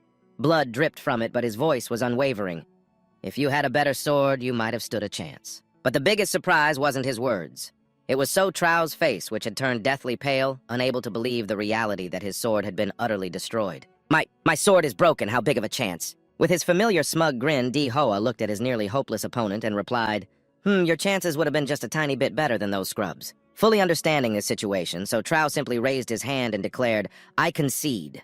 The fight ended just like that, surprisingly and simply. The announcer's voice boomed, "Antan entrance exam, Dehoa is the victor." He stood there, scratching his head awkwardly amidst the dust and rubble of the ruined arena. The live stream viewers had never been this excited. "Whoa, I knew I was right about him. Dai is freaking amazing." So Trow is strong, but he's nothing compared to Dehoa. Praises like these flooded social media. And images of Dehoa's victory quickly went viral, with likes skyrocketing. This dark horse Dehoa really saw it through to the end. Everyone joyfully shared the news of his victory, especially the students of Antan who had witnessed this historic moment. With this victory, Dehoa became the strongest champion in Antan's history. His name was plastered on every billboard in the city, and now the online forums were exploding with activity. Congratulations echoed through the stands as the crowd roared, unable to contain their emotions. Just then, the MC and Huang Qin walked onto the stage. Pointing proudly at Dehoa, he announced, "After 3 intense days of competition, the 24th Antan exam has found its champion, and that person is Dehoa from Antan No. 1 High School." Dehoa stood there, scratching his head with an awkward smile. The MC continued, "Student Dehoa, we heard that your strength is something you developed slowly over a long period. Is there anything you'd like to share?" He got a little nervous, thinking to himself, "Wow, this guy's got a way with words. He's making it sound so fancy for a brute like me." After a moment, Dehoa calmed himself and smiled. "Ahem. First, I have to thank my teacher. He never gave up on me even at my lowest point. He's the one who helped me find my fighting spirit again." The scene cuts to his homeroom teacher hugging a TV and sobbing. "Sob, I really don't deserve your praise, Dehoa. As a teacher, I failed you." "I failed to notice your potential. I'm so sorry." Before the teacher could finish his words, Dehoa noticed the principal waving at him. "The principal?" he thought, startled. The principal gestured and whispered, "2 million. Dehoa, just say a little something for our Antan No. 1 High, and I'll give you a 2 million scholarship." Dehoa's eyes lit up at the mention of the money. He immediately grabbed the microphone. Oh, thank you to my beloved school. Thank you to my dear principal. Without your brilliant leadership, I wouldn't be standing here today." Then Dehoa raised his fist high, his spirit soaring, and continued. "And finally, I want to thank myself. Without my own effort and wisdom, I, Dehoa, would never have achieved this glory." Just then, a system notification appeared. "Congratulations, host, for achieving the title of champion. Reward 1 random ability draw." Dehoa's eyes widened in surprise as he exclaimed to himself, "The champion title. So there's an achievement system, huh?" In the stadium hallway, after winning the champion title, Dehoa was running for his life. Behind him, a noisy mob of reporters swarmed him like bees to honey. Questions were relentlessly hurled at him from all sides. "Dehoa, do you feel the pressure of being the top student? How did you improve so much in just 6 months? Are you planning to attend Huadu University?" The reporters didn't stop relentlessly questioning Dehoa, even as he tried his best to escape the crowd. Still, he couldn't escape their sharp questions. "Stop chasing me, I really have to pee," he muttered to himself on the verge of wetting his pants, but stubbornly kept running. The reporters were relentless. One of them caught up, shoved a mic in his face, and kept asking, "Dehoa, who do you think is prettier, Liu Than Truck or Tai Thiu Lin, or perhaps you prefer Then Quan or So Chow?" Even while frantically running away, Dehoa's expression didn't change. His face darkened, his fatigue evident, and he whispered to himself, "I don't have time to waste on this pack of reporters." He accelerated quickly, leaving the crowd of reporters behind. Their disappointed calls echoed after him. "Dehoa, wait, just one last question," as he stepped into the basketball arena area. Dehoa finally escaped the reporters. Panting, he clenched his fists and chuckled smugly to himself. Ha, finally shook them off. So it turns out the template isn't the only way. You can also get them from system rewards. He was basking in the feeling of victory. Suddenly, a dark figure appeared in front of him. "Dihoa, congratulations on taking first place." Dihoa spun around in alarm, his only thought being not another reporter. But no, it wasn't a reporter. The man before him politely removed his hat, holding a mysterious briefcase. He offered a friendly smile as he greeted him. "Don't misunderstand, I'm not a reporter. I'm from Huadu."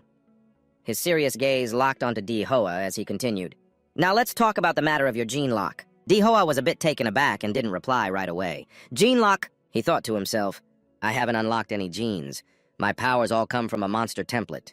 He knows about my abilities. Who is he?" He began to grow suspicious of this mysterious man. The man wasn't in a hurry. He calmly put his hat back on and continued, "The keyword gene. You heard that from your father, didn't you?" Yi-hee immediately answered, "That's right." He recalled the original owner's memories and couldn't deny it. The man took a file out of his briefcase and said, "Yi-hee, aren't you curious? How could an ordinary taxi driver like your father know terms that have nothing to do with his profession?" That question made Yi-hee wonder, could my father be some kind of hidden master? The man continued presenting the sealed document in front of Yi-hee. "Because of your special case, Huadu can declassify one document." Yi-hee quickly opened the document. Before he could even finish reading, he hastily scanned it. He saw information about Prometheus, a research institute that was once the leader in the field of genes on Blue Star. But it was shut down after a major incident. Gene-locking technology was their key project. Yi-hee now realized why this man had sought him out. "So you people think my father was a high-level researcher for Prometheus and that I'm their secret project, huh?" The man approached Yi-hee and added, "Don't worry, the nation won't give you any trouble. I'm just here to help you understand the situation. Since you're at the center of this, I had to let you know." Yi-hee replied in a calm voice. "Brother, I'm even calmer than you think." The man continued, "You are a person of national interest. We will protect you." Yi-hee smiled, a hint of satisfaction in his eyes. "Well then, if you'll excuse me." He narcissistically thought to himself that he was starting to get more famous, but it also came with a lot of trouble. "Ha ha ha, this society is so pragmatic." He laughed out loud in the middle of the sports field. Then he looked at the man from Huadu and said softly, "Well then, if you'll excuse me." Yi-hee clasped his hands together. He had won the top spot in this exam, and that wasn't all. He also received a $2 million scholarship and an $800,000 prize. But what excited him most was the chance to draw a new template. The feeling was uncontrollable. "I'm so excited I could explode. This feels incredible," Yi-hee thought to himself. "I can't wait any longer." He quickly summoned the system. Instantly, a circle of energy appeared. It swirled before him like a mysterious door opening. He stood there, his eyes glued to the strange, spinning ring of light, feeling as if he were hypnotized. He opened his mouth and involuntarily blurted out, "I can't wait anymore." In front of Yi-hee, the spinning energy circle emitted a fantastical light that enveloped the entire space. He stood there wide-eyed and awestruck by the appearance of a colossal titan form. It had a bizarre skeletal shape and radiated a thick layer of smoke. The system continued to display the parameters D-rank ability template. Colossal titan form. Ability 60-meter titanization, high steam temperature. Evolved form primordial colossus. Compatibility 1%. Yi-hee stared pensively at what was before him. The colossal titan form, huh? He wondered, then suddenly remembered something. His eyes widened as he thought, if I combine this with the Berserker Emperor Damalak template, abilities from different models can be stacked. What would happen if the colossal titan combined with the Berserker Demon King Emperor Damalak? Instantly, an image appeared before Yi-hee, a colossal titan combined with Emperor Damalak.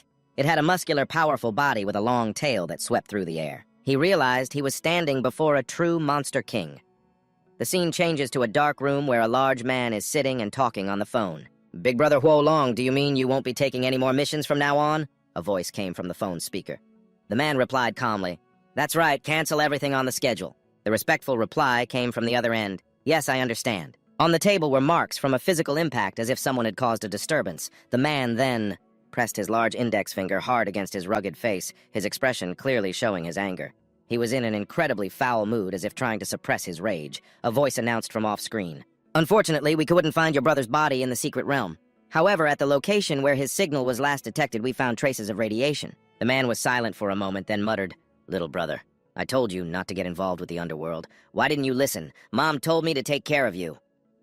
On the TV screen, the results of the competition were being announced. Ancheng Finals, Yi-hee wins. The man looked at the screen with clear interest. He walked closer to the TV as if wanting to pat Yi-hee on the head. "Yi-hee, truly a rare genius from Ancheng Huadu. We'll definitely fight over him." But he also acknowledged with regret, but unfortunately for them, they won't get to see him enroll.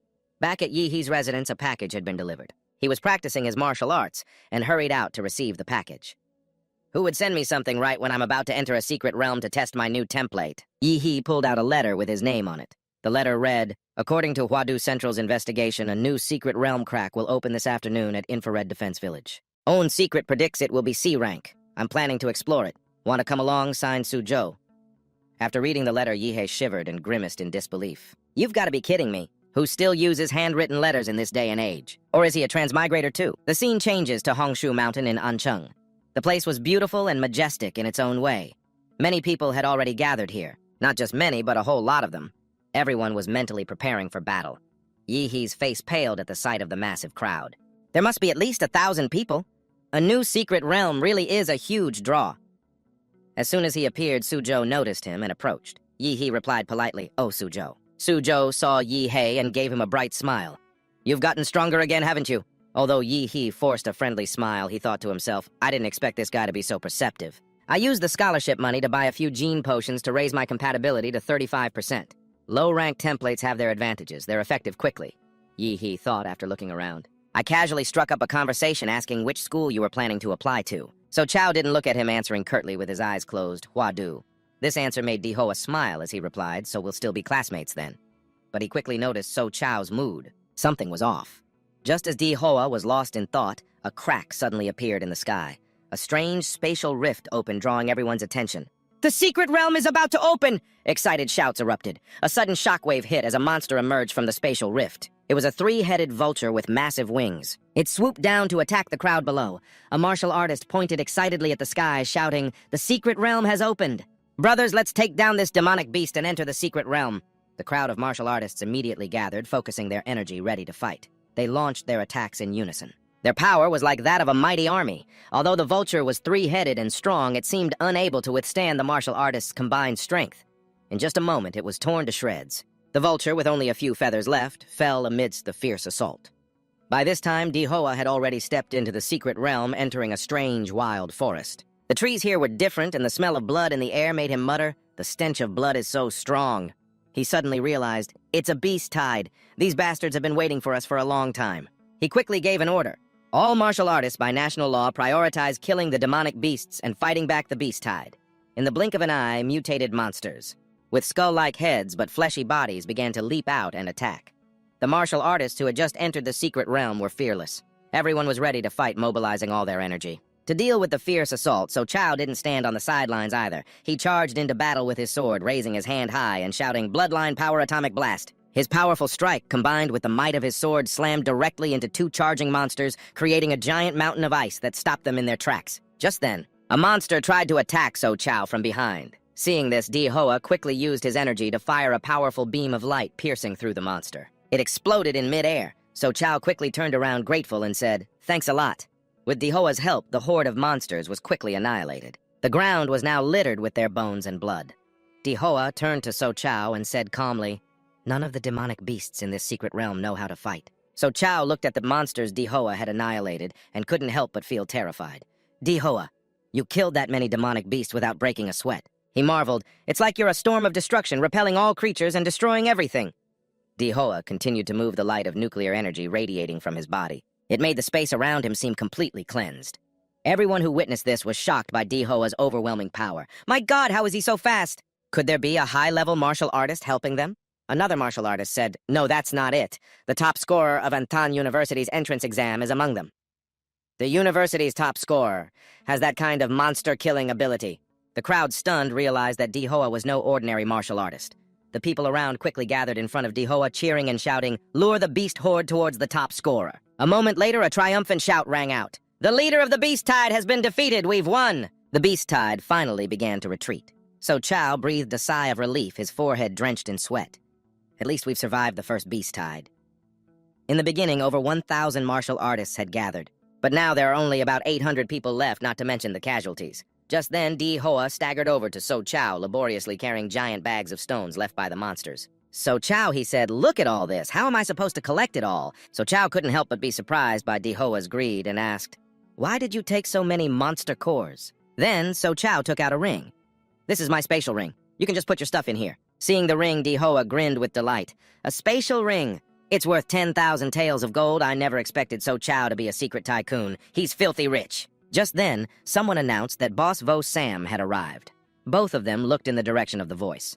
The people around were telling the newly arrived man about Dehoa. Luckily, he killed the leader-class monsters.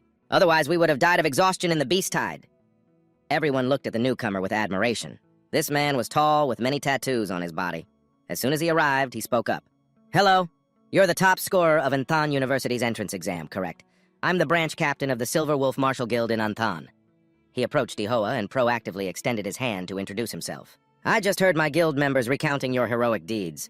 I was wondering if you'd be interested in joining our martial arts team. If you join, it won't affect your university studies. On the contrary, you'll receive many other benefits. I, Vo Sam, am prepared to accept you as an S-rank member of the team. The crowd gasped in amazement. This is an amazing opportunity. Without the support of a strong martial guild, a martial artist's career is very difficult to sustain, especially in Jia country, where roaming groups are also very powerful. Moreover, S-rank status in the Silver Wolf team is something that even students from Huadu University can't easily obtain. Just then, a girl riding a black tiger approached. She wore a seductive outfit, and her powerful appearance stunned everyone. She spoke up. Vo Sam, you're fast. Are you trying to poach him before anyone else? Then she turned to look at Dai Hoa and said seriously, Fellow student Dai Hoa, join our Success Martial Guild. Although the Success Martial Guild is smaller than Silver Wolf, I guarantee that if you join, you will receive 15% of our monthly cultivation resources. Her offer caused an uproar in the crowd. Although both Vo Sam and the girl were eagerly trying to recruit him, Dai Hoa remained indifferent. He turned away and said softly, I'm sorry, but I have no intention of joining a martial guild at the moment. The young man shook Vo Sam's hand. Although Vo Sam was a little disappointed, he still replied politely, No problem, Dai Hoa. I invited you to make a friend. If you have any requests in the future, don't hesitate to contact the Silver Wolf team. The girl also spoke up. Our Success Martial Guild is always ready to help as well. Dai Hoa replied frankly, Although I'm not joining, it's always good to have more friends. However, Vo Sam couldn't help but wonder, You used that hand to pick your ear just now, didn't you? Dai Hoa just laughed and replied, Don't worry about it.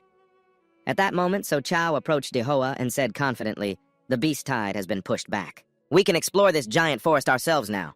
First, let's get to the treetops to get a full view, and then we'll discuss a plan. Dai Hoa simply replied with 2 words, Okay. As soon as he said it, they both leaped up, rushing like the wind. So Chow couldn't help but be amazed by Dai Hoa's speed. He couldn't keep up at all. So fast. A moment later, they both stopped on the red leaf treetops. So Chow's eyes widened as he stared ahead, completely horrified.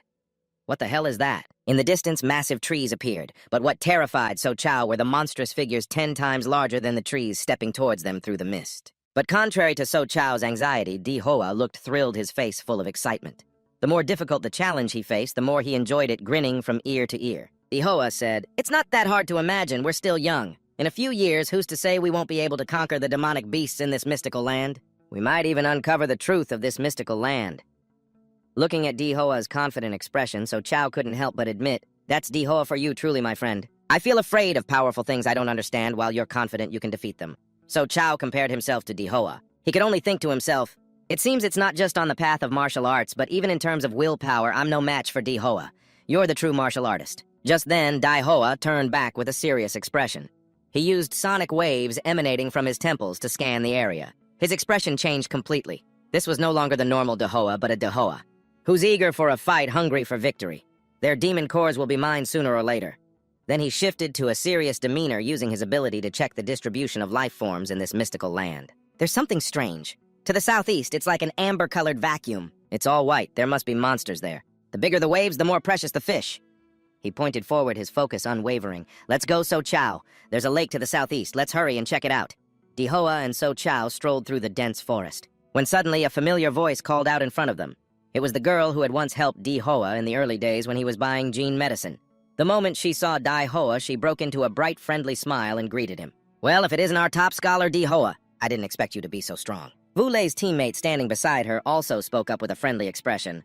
Whoa, Wu Lei, you even know Anthan's top scholar. Another girl from below also looked up and said with a smile, Yeah, hurry up and introduce us. Dai Hoa was so impressive when he defeated that pack of crazed beasts earlier. Dai Hoa quickly approached Wu Lei's team and asked, Wu Lei, how long have you all been here? Wu Lei smiled brightly, came closer, and replied enthusiastically, We just got here. We have 2 teammates who are good swimmers scouting the lake. Right near the lake, a man's head popped out of the water, panting heavily. His 2 hands gripped the grassy bank as he shouted with joy, We've struck it rich! Struck it rich! Hearing this, Wu Lei immediately asked, How so? This man was Wu Lei's teammate. He happily announced, There are ruins at the bottom of the lake we're going to be loaded. Hearing this, Wu Lei was ecstatic and immediately said, Really, that's awesome, we've struck it rich. At this point, a curious Dai Hoa turned to So Chow and asked, What are ruins? Why are they so excited? So Chow, who had some knowledge, replied, "In these mystical lands there are ancient structures, probably remnants of a previous civilization. I've heard that modern martial arts and gene technology all originated from there." Suddenly, Wulei's teammate's eyes widened. He turned around warily and asked, "Is someone else here?" Thinking they were people with ill intentions towards his group, he was about to draw his sword and charge at the two of them. Before her teammate could act, Wulei grabbed his arm, stopping him.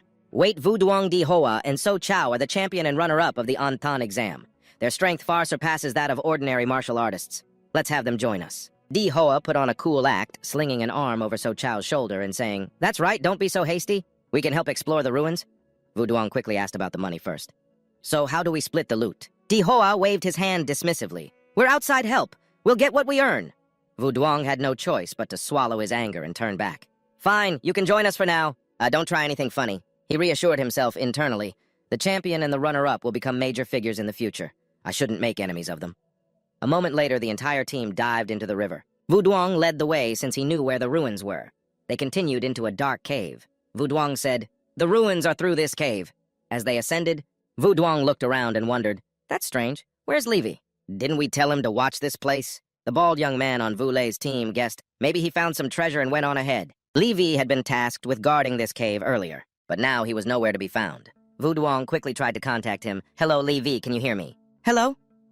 Everyone fell silent to listen for any sign of him.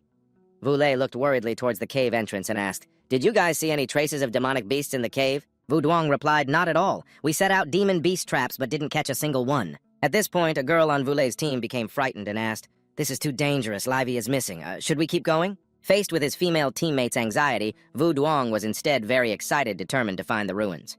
"Wealth is right in front of us. If we don't dare to take it, we'll be third-rate martial artists for the rest of our lives. If you're scared of dying, get lost. If you want to get rich, stay." At these words, his three teammates fell silent, torn between temptation and fear. Then Vuduong spoke up. "If no one's backing out, let's go." Wulei's group continued deeper into the cave, followed by Di Hoa and So Chow. After a moment, Vuduong shone his flashlight on the ground and discovered human footprints. Di Hoa looked on with suspicion, then turned and mouthed to So Chow, "Something's not right." So Chow glanced back, mouthing in reply, "You're right, the timing is off." Huang Wulei said her team had only just arrived at the lake, which was just over 10 minutes ago. But to have already entered the cave under the lake, passed through the underwater tunnels, and found a secret path to the ruins. It's like they activated a map reveal cheat in a game. It's obviously a trap. Should we warn your acquaintance and get out of here? But just a few seconds later, Di Hoa gave a cryptic smile and whispered, "I have an ace up my sleeve."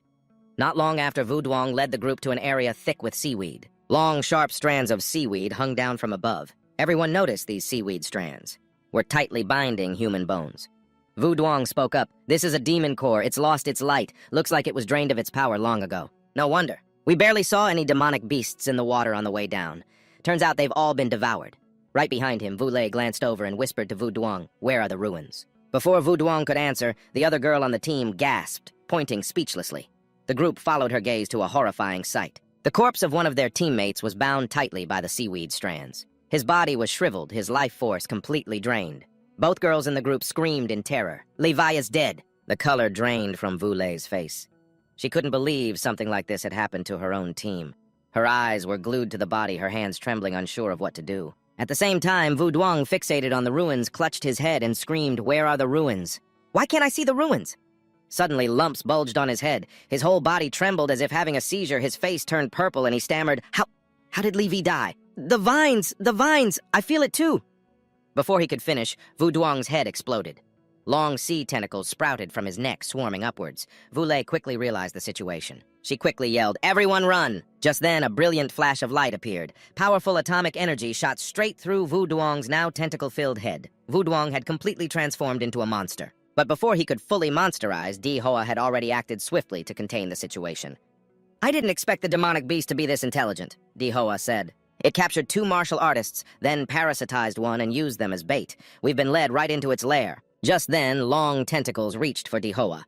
A pile of rocks suddenly collapsed, blocking the exit. Everyone panicked. "The demonic beast has blocked our escape." It didn't intend to let them escape.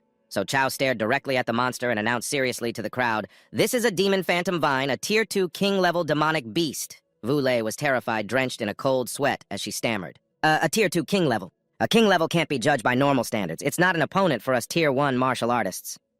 Di Hoa, however, remained confident and smiled. "Who cares what tier it is? Watch me crush it! Asterisk boom, asterisk." An explosion rang out, sending rocks and dust flying everywhere. From within, the smoke emerged a tall, muscular man, the same one who had been watching Dihoa earlier. And he appeared just as Dihoa was confronting the Tier 2 King Beast. Radiating a powerful aura, the newcomer strode forward and declared, "Dihoa, I've come to take your life." Everyone was stunned by this man's appearance. And in disbelief, they all shouted at once, "That's Wolf Smoke Blood Chi! He's an 8th Dan martial artist." Dihoa turned back, his expression cold, as he asked nonchalantly, "So there's someone else targeting me?" The big guy began to recount in detail how he had tracked Dihoa. "I heard someone was using radioactive energy to fight the beast tide at Kong Thu Mountain, and I knew right away it was you. All I had to do was follow the radioactive trail to find you. I held my breath and followed you all the way to this cave." "I can't believe I was discovered. You even used those large rocks to block the entrance and stop me. I completely stopped my heartbeat and breathing to feign death, yet you still noticed. Just as expected from the one who cornered the Huo family's relatives and drove them to a dead end." Seeing this man put in so much effort just to find him, Dihoa glanced at him puzzled and then asked, Old man, who are you? You just barged in here spouting a bunch of weird stuff on your own.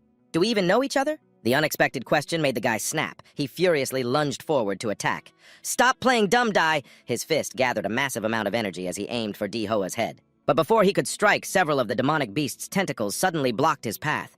The guy could only stand there, fuming helplessly as he roared, "This is the Demon Phantom Vine's lair! You dare lure me in here and use a demonic beast against me?" He was so enraged, he lost all reason, unable to control his emotions. "Damn it, was this your plan all along?" Dihoa watched him without answering, simply standing with his arms crossed as he observed the man desperately struggling against the demonic beast, which was relentlessly beating him breathless. "You dare trick me!" he roared in fury. Dihoa remained motionless, watching calmly. "This guy's really creative," Dihoa thought to himself, "to come up with all this on our first meeting." The demonic beast's vines continuously wrapped around him, irritating him so much that he unleashed his power, focusing all his energy to break the harassing vines. "So annoying, my target is you. It's not these vines." The surrounding scene grew more chaotic as the other guy fought so fiercely that the entire cave began to shake, threatening to collapse at any moment. Standing behind them, Vule shouted anxiously, "This is bad! The cave is about to collapse!" She turned to see Dihoa standing there. Activating his diabolic emperor form, he began to gather nuclear energy, preparing a powerful attack. As he channeled the energy, a brilliant sphere formed powerful enough to shatter stone. Water began to flood in. Dihoa pointed to the side and said quickly, "Vule, everyone go on ahead!" The whole team quickly left. But the troublemaker refused to give up and charged at Dihoa.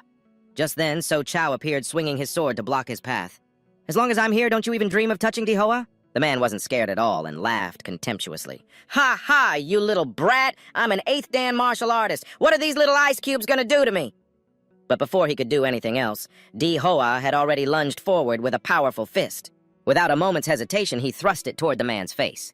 "Hey, nosy old man, where are you looking?" The man looked up just in time to see Dihoa's fist about to slam into his face with no time to react. As a result, a single blow from Dihoa slammed the man flat onto the ground. The light from the punch was so bright it illuminated the entire cave. Dihoa didn't want So Chow to get hurt because of him. He turned back to So Chow and said, "You go on ahead. That guy's too strong, you can't handle him." After that, the young man turned back his gaze completely serious. "Let me handle him.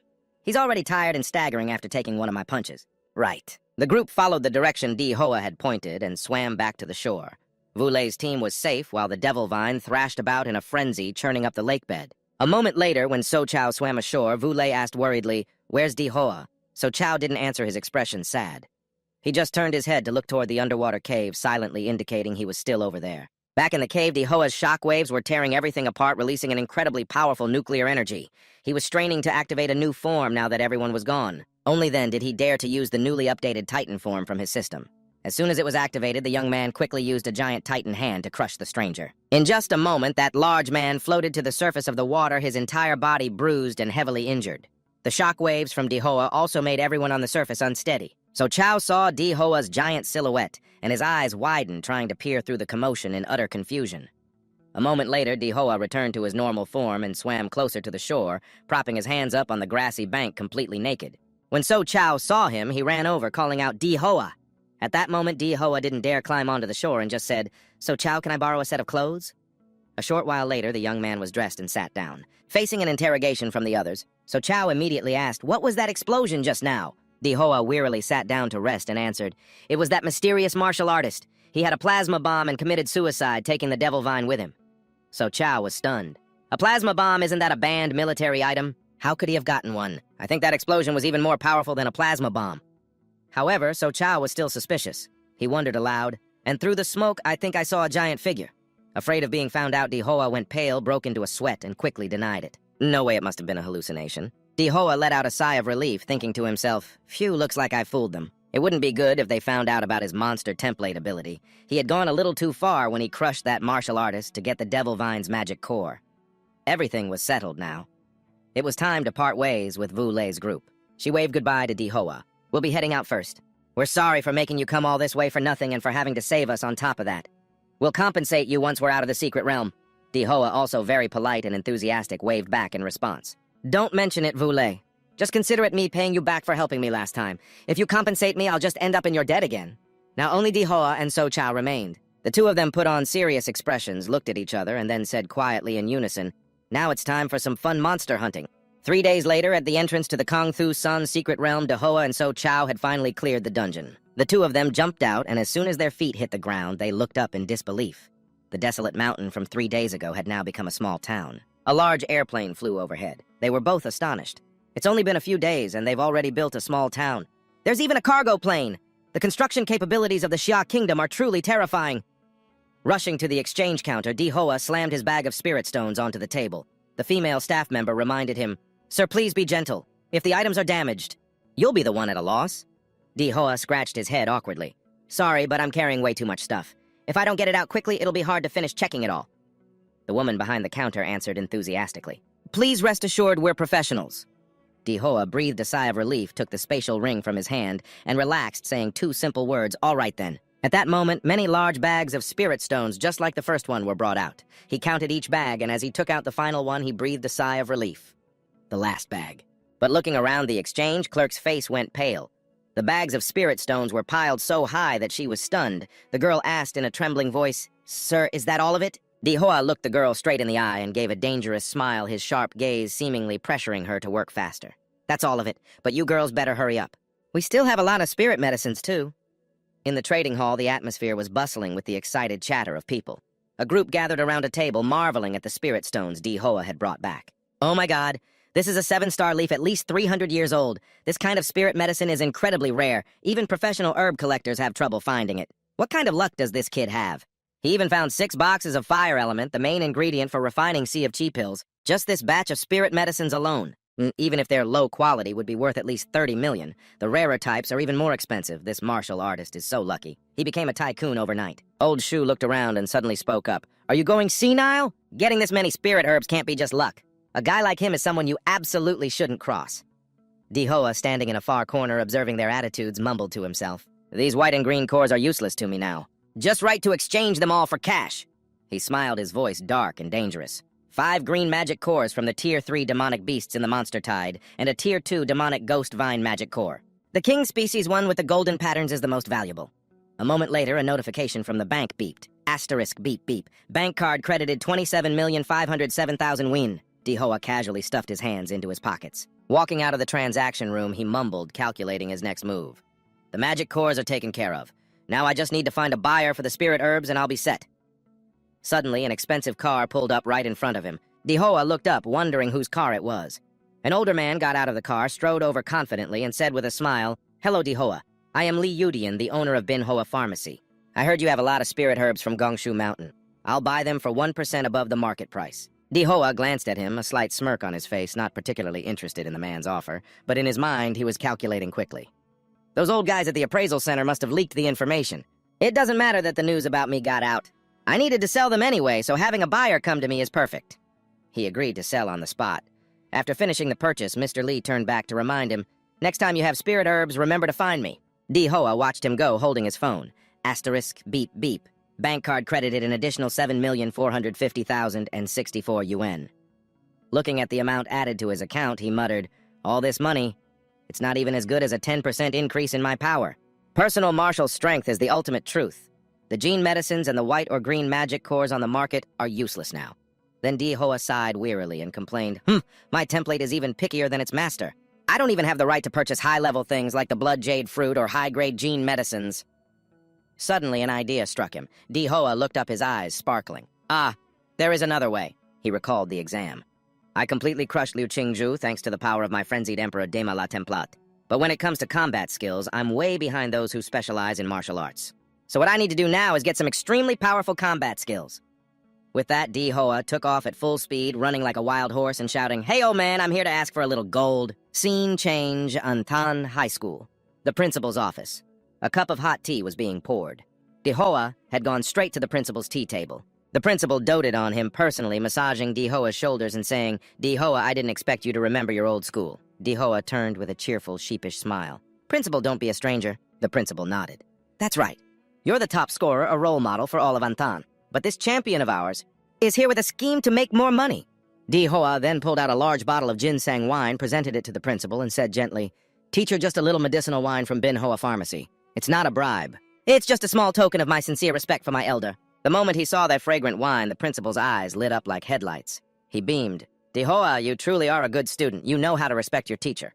After presenting the bottle, D-Hoa didn't forget to add, "Principal, I want to learn some powerful combat skills. Do you have any connections?" The principal, hugging the wine bottle, replied, "You haven't entered university yet, so you can only rely on the martial clans for help. You've already been accepted into Huadu University.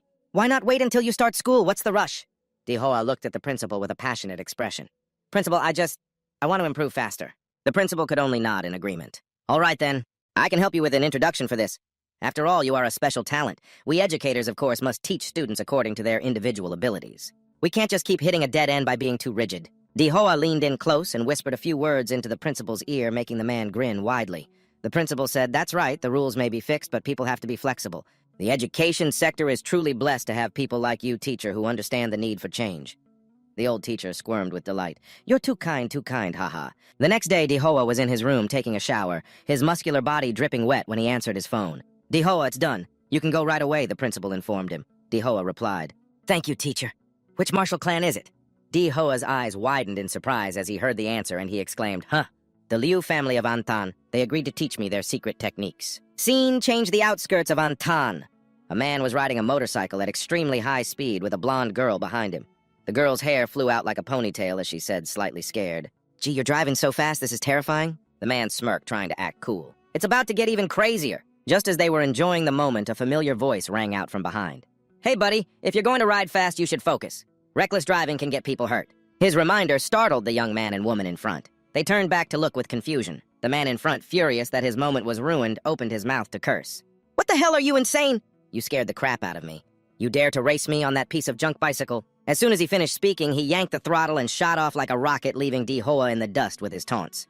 The couple sped down the main road, leaving insults in their wake. Their excited whoops echoed back. "Babe, you're so cool, so manly." D-Hoa looked at them with contempt, feeling annoyed. He glared after them, unable to stand their tone. Suddenly, a powerful burst of energy exploded forth, startling the man and woman ahead. Their hearts pounded in their chests as if they were about to leap out. Whoever said a bicycle was just a normal bike? Our boy D-Hoa here is practically using nuclear power. With just one strong push of the pedals, his bike zips past the couple with ease. He even throws out a parting shot, "Get lost, you flies." D-Hoa shot off like a rocket, kicking up a long trail of dust behind him. In just a few seconds, he had vanished from sight. The couple was so scared they were drenched in a cold sweat. "I can't believe my eyes. Are bikes really this fast now?" The girl on the back trembled and stammered. "That was as fast as an airplane." In less than 5 minutes, D-Hoa had arrived. He stopped his bicycle and looked up. Before him stood the gate to a vast estate exuding an air of wealth and power. He stood alone before the massive gate, his gaze thoughtful. "So this is a martial clan," he murmured, then used his powers to scan the surrounding energy. Even the force field contained several terrifying auras. Just then, the main gate opened and Liu Qingju stepped out, waving to D-Hoa. She smiled in a friendly way, but seemed a bit shy and didn't dare make it too wide. "You're here." D-Hoa looked at her, a faint smile on his lips, and teased, "Not happy to see me." Qingju blushed and quickly denied it. No, that's not it," this D-Hoa guy pressed on. "So you asterisk are asterisk happy to see me, then?" She quickly looked down, getting ready to lead the way. "Mother told me to come greet you. Let's go meet her now." D-Hoa followed Qingju inside. Just stepping through the main gate, the gate alone, was enough to display their staggering wealth. Qingju lifted her head and called out, "Mother D-Hoa is here!" At the top of a high staircase, a woman in high heels slowly descended. It was Qin Lan, the head of the Liu family. She had wavy platinum blonde hair, full lips, and a captivating beauty. She spoke up, "Welcome, D-Hoa." The moment D-Hoa saw her, his face flushed bright red and his whole body began to let off steam like an electric kettle, and that was him trying his best to suppress it. A craving voice unconsciously echoed in his mind, "Your Excellency, the Prime Minister, I have finally realized the truth. After losing the match, Liu Qingzhu returned home. Facing her mother, who always held high expectations for her, the room was strangely silent. Neither spoke for a long time. Finally, Qingzhu broke the silence. Her eyes were sad on the verge of tears. "Mother," she began. However, contrary to Qingzhu's fears, her mother simply crossed her arms gently, not seeming overly concerned. She then told Qingzhu not to worry. She spoke frankly, "I watched the live broadcast of your duel with that boy named Di Hoa. You did very well. Di Hoa's abilities would make him a dark horse even at the capital city tournament. You don't need to blame yourself."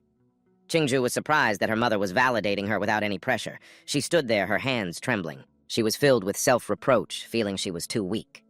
At that moment, her mother stood up, her eyes growing serious as she spoke about the future of the Liu family. "Your younger brother's abilities are limited. He cannot take over the Liu family. In your generation, you are the only one who can bear this responsibility." She walked closer to Qingzhu, stroking her beautiful face as she continued. "But you are a daughter, and what's more, you were born this way." She continued to lay out the harsh truth about the Liu family's current state. "Your father died young. The Liu family no longer has a grandmaster supporting it, and our clan's power is waning. So much so that we are stuck here in this small city of Ancheng. If a great clan demanded a marriage alliance with you, we wouldn't be able to refuse. That would mean the Liu family would be devoured by another, and our 100-year legacy would be handed over to someone else. That's why I want you two to be together. What do you think?" Qingzhu was completely taken aback. She had never even considered such a thing. Her cheeks flushed, and her heart began to race. Liu Qingzhu's mother seriously explained her perspective. "That Di Hoa, he's quite remarkable. Outstanding talent, a simple background, and a limitless future. From what I've seen, he's not a wicked person. You don't need to give me an answer right now. Just spend some time with him and see what happens." Back in the present, Di Hoa was at Liu Qingzhu's house, standing before her beautiful queen-like mother. Upon seeing him, she warmly stepped forward to welcome Di Hoa to the Liu residence. Di Hoa, feeling a little awkward, bowed his head respectfully. "Ahem. Greetings, ma'am. I brought a small gift." How thoughtful. Di Hoa even brought a gift to the Liu house. Could he be trying to butter her up? Without beating around the bush, Liu Qingzhu's mother looked up and asked directly, "I heard from the principal of First High that you want to learn some advanced martial techniques. Is that correct?" Di Hoa answered obediently, "Yes, ma'am." She immediately told her daughter to take Di Hoa with her. This caught Di Hoa by surprise. He stole a glance upward, wondering, why did she agree so quickly? Then Liu Qingzhu's mother casually stepped closer to Di Hoa. "Qingzhu will lead you to the Liu family's martial arts pavilion. It contains forbidden techniques that must not leave the premises, so you will have only one day to learn. Deep within the martial arts pavilion are 3 sets of Zhuanhuang martial skills. Whether or not you can learn them is up to your own abilities." With her permission, Di Hoa bowed respectfully to the Liu matriarch. "Yes, thank you, Liu family." She gave Di Hoa a cryptic look and thought to herself, "He thanks the Liu family, not me, Qinlan. It seems he's already committed himself to the Liu family. Very good. Di Hoa, the Liu family will hold you to that promise in the future." Liu Qingzhu's mother smiled with satisfaction as she looked at him, a very intelligent child. The more she looked at him, the more she liked what she saw. Meanwhile, Di Hoa had no idea why she was giving him such a peculiar look. You just felt that her gaze was somehow special. Tang Truc also noticed her mother's attitude, but didn't dare say anything. A moment later, she led Di Hoa to the martial arts hall. The path led to a dark tunnel. Tang Truc walked ahead, leading the way, while Di Hoa trailed behind her small figure.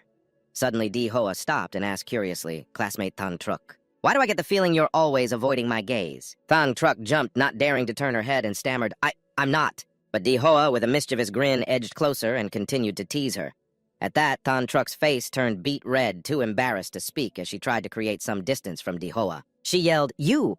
What the hell are you doing getting so close?" Di Hoa just laughed. Ha ha, swaying back and forth.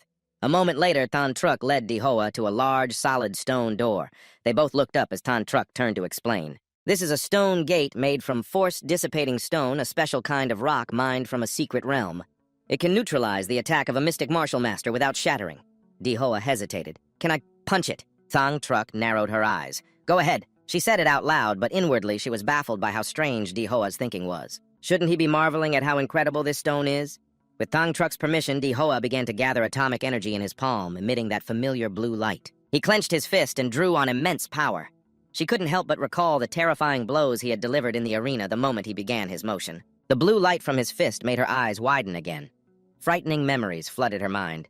She didn't dare to look, turning away and shutting her eyes, afraid that the sight would terrify her once more. Just then, the energy was fully gathered. Di Hoa slammed his fist into the solid gate before him.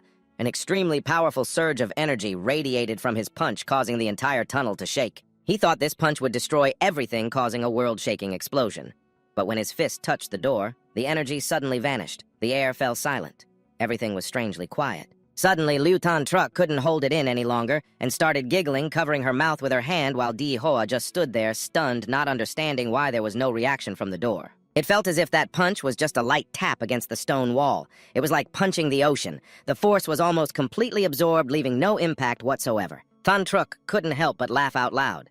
"Let's go. I'll take you inside. There will definitely be some interesting martial arts for you tonight."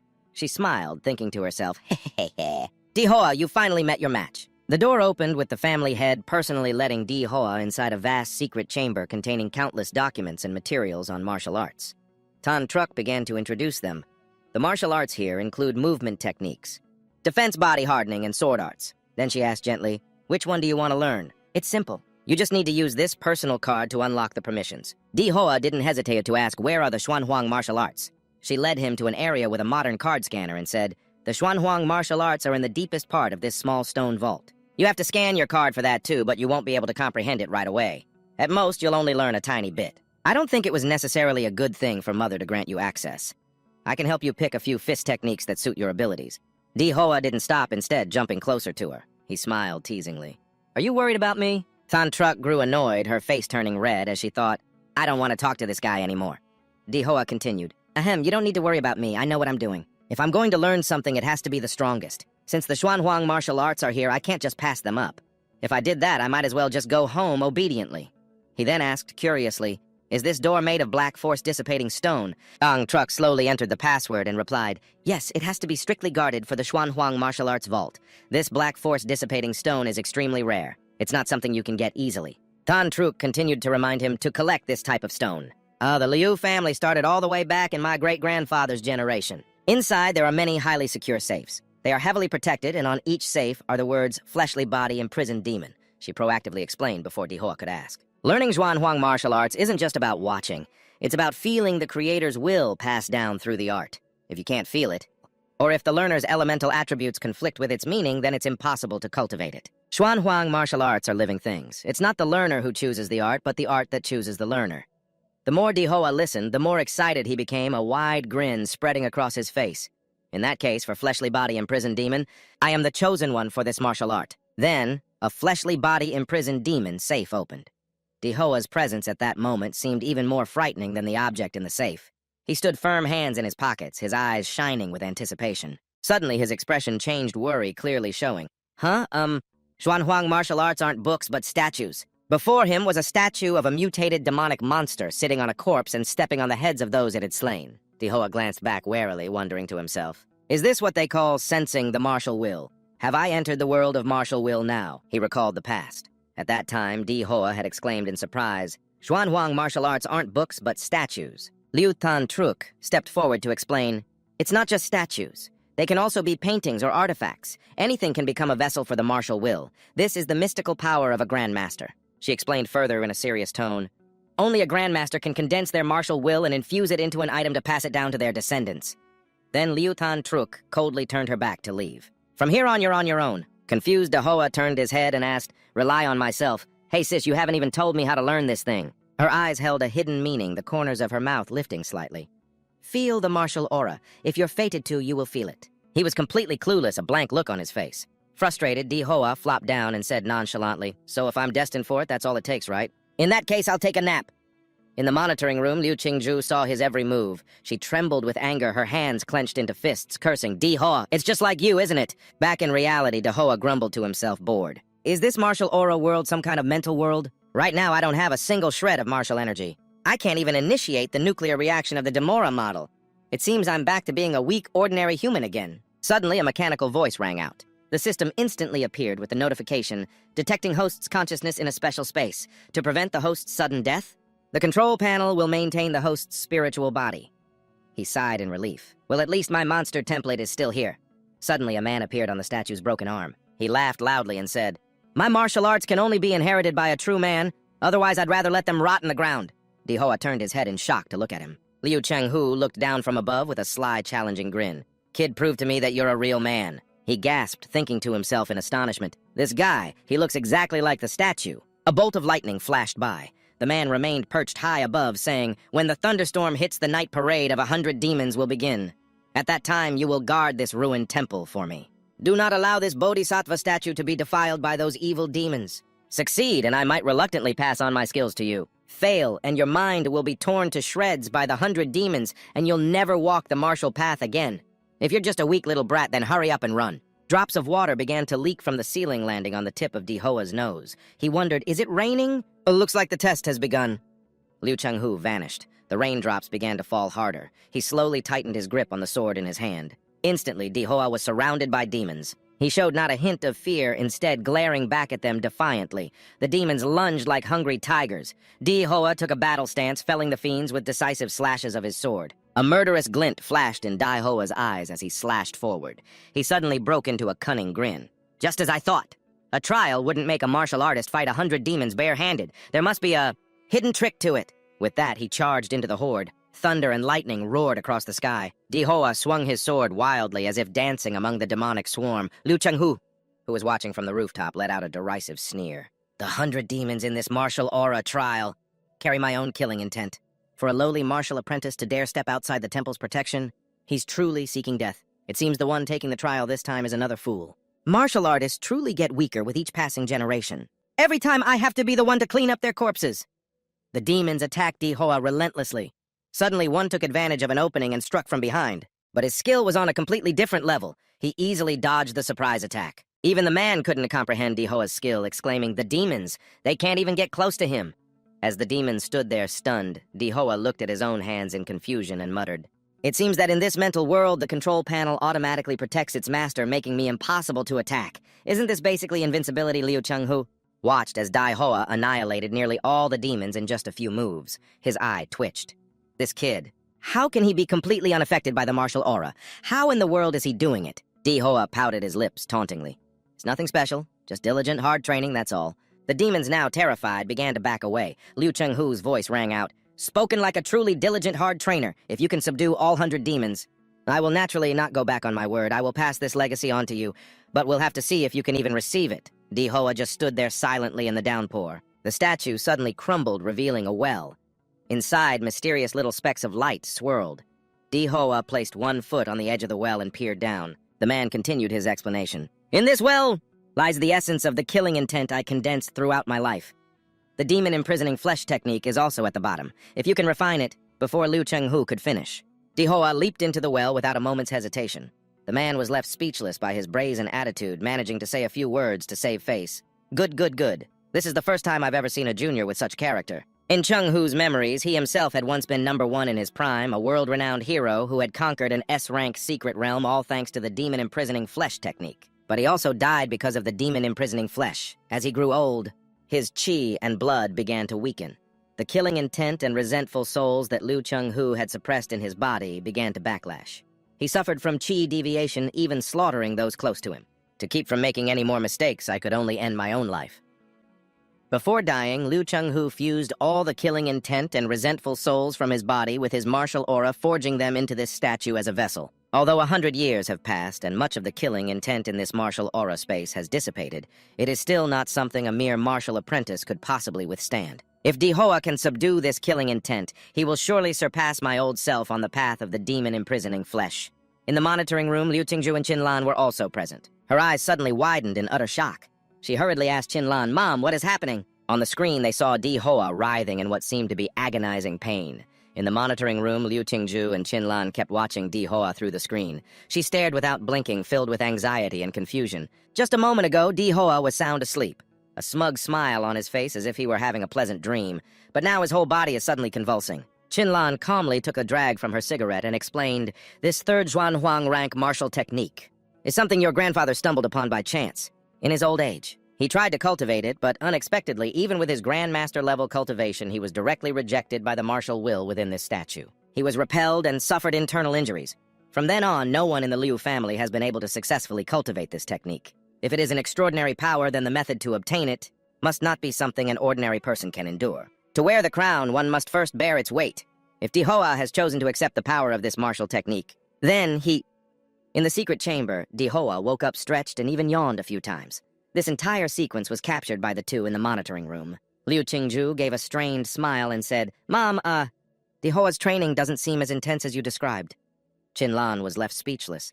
Inside the chamber, Dihoa bowed respectfully before the statue and said, "Thank you, Senior, for passing on your art." The true spirit within the statue replied telepathically, "Kid, you are the greatest genius I have ever met. Perhaps you can uncover the true secret of this mystic realm. That is something we seniors were never able to accomplish. Now I'm entrusting it to the younger generation like you."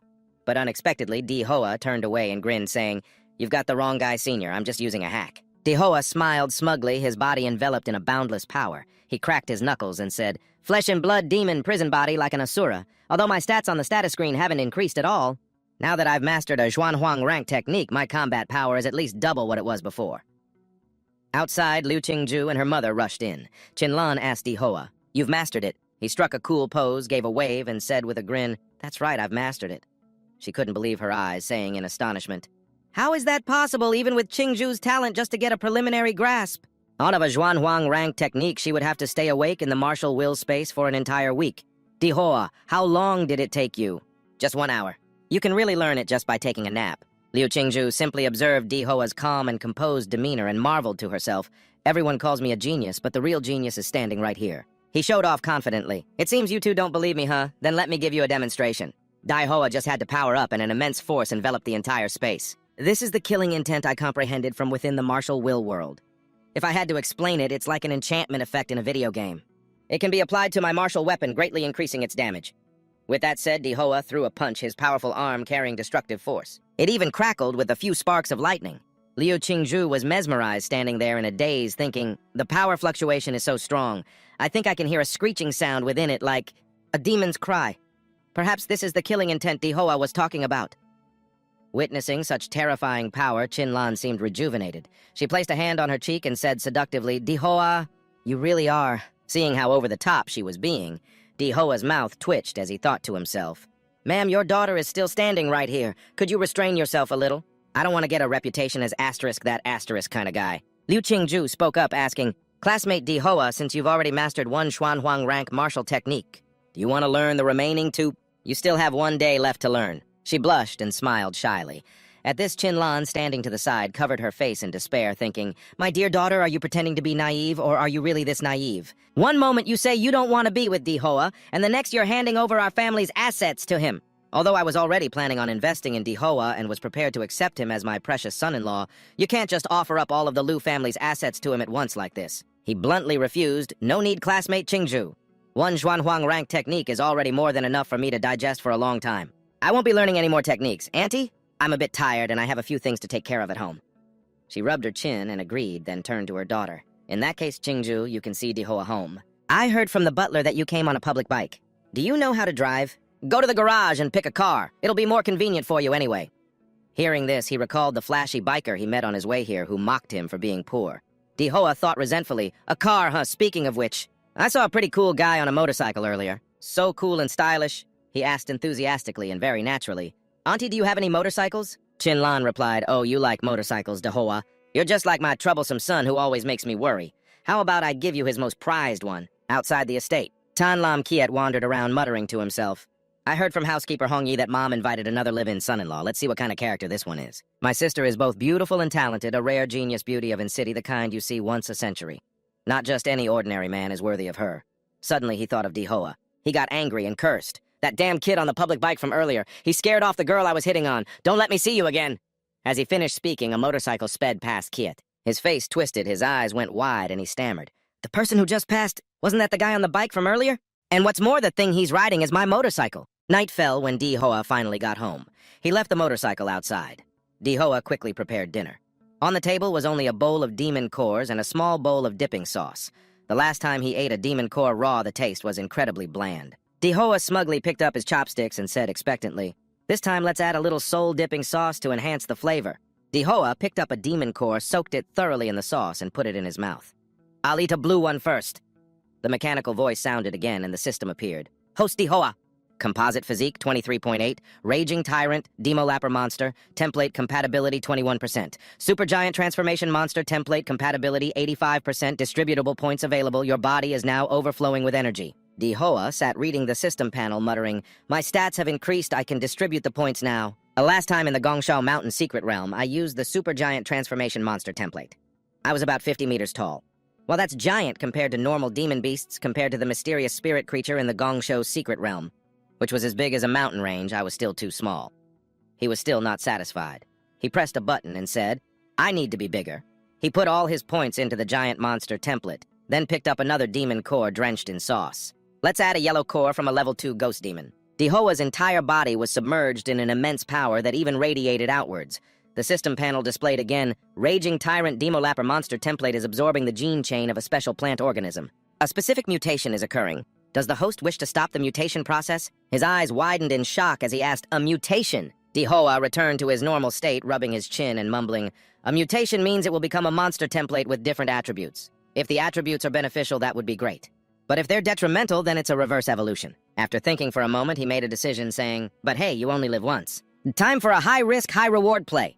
He pressed the Y button. The system displayed, congratulations, host, for unlocking the S-rank isotope monster template. Instantly, a massive demon beast appeared. He stared in shock, his jaw on the floor, looking up at the huge demon beast before him. The system panel showed another notification. When the Raging Tyrant Demolapper template reaches 100%, there is a 2% chance to class change into a Star Pillar Demolapper. The Demolapper looked incredibly ferocious. As he read the information on the system, he laughed with delight, clenched his fist, and muttered to himself, Star Pillar Demolapper. Just the name alone sounds powerful. But the current template needs to reach 100%.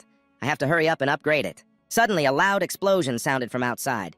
Dihoa looked out the window curiously. He frowned and wondered what the hell is going on. A terrorist attack! Outside, police and special vehicles blared their sirens. An officer shouted a warning. Block all entrances and exits to the area. Don't let them escape. Search every last corner for me. Inside, Dihoa could also hear the commotion. He glanced cautiously behind him and said, the original owner of this body was a weirdo with no close friends who would visit at this hour. I didn't order any food or packages either, so who could be outside now? A woman appeared, leaping onto Dihoa's windowsill. It was Yao Nan Mai. He gave her a sharp look and asked, and who might you be? Yao Nan Mai looked down on him and replied, it seems you're no ordinary martial artist, little boy. Through the mask, she was looking at Dihoa with a meaningful gaze. Yao Nan Mai said, originally your big sister just planned on hiding something here, and conveniently edit your memory, that's all. But since you've discovered me, you'll just have to endure a little pain, okay? Remember now, don't even think about running away. Dihoa was too bored to even turn around. He looked down at his shadow and mumbled, whatever, with all the savings I have. I can just buy a new house. She didn't understand what he said and asked again, what did you say? Dihoa struck a Bruce Lee pose, pointed his finger at her, and declared, I said, you're already dead. Outside, a man was fighting with the police. Several officers were trying to subdue him. The opponent revealed an opening and they captured him. Chung-hia gave a savage smile and said, Yao Nan Mai, you have to get the golden gene out of here. I, Chung-hia, will draw their fire for you. Suddenly he roared, come on, come at me. Take my life. It's worth it to take you all down with me, blood-forbidden art.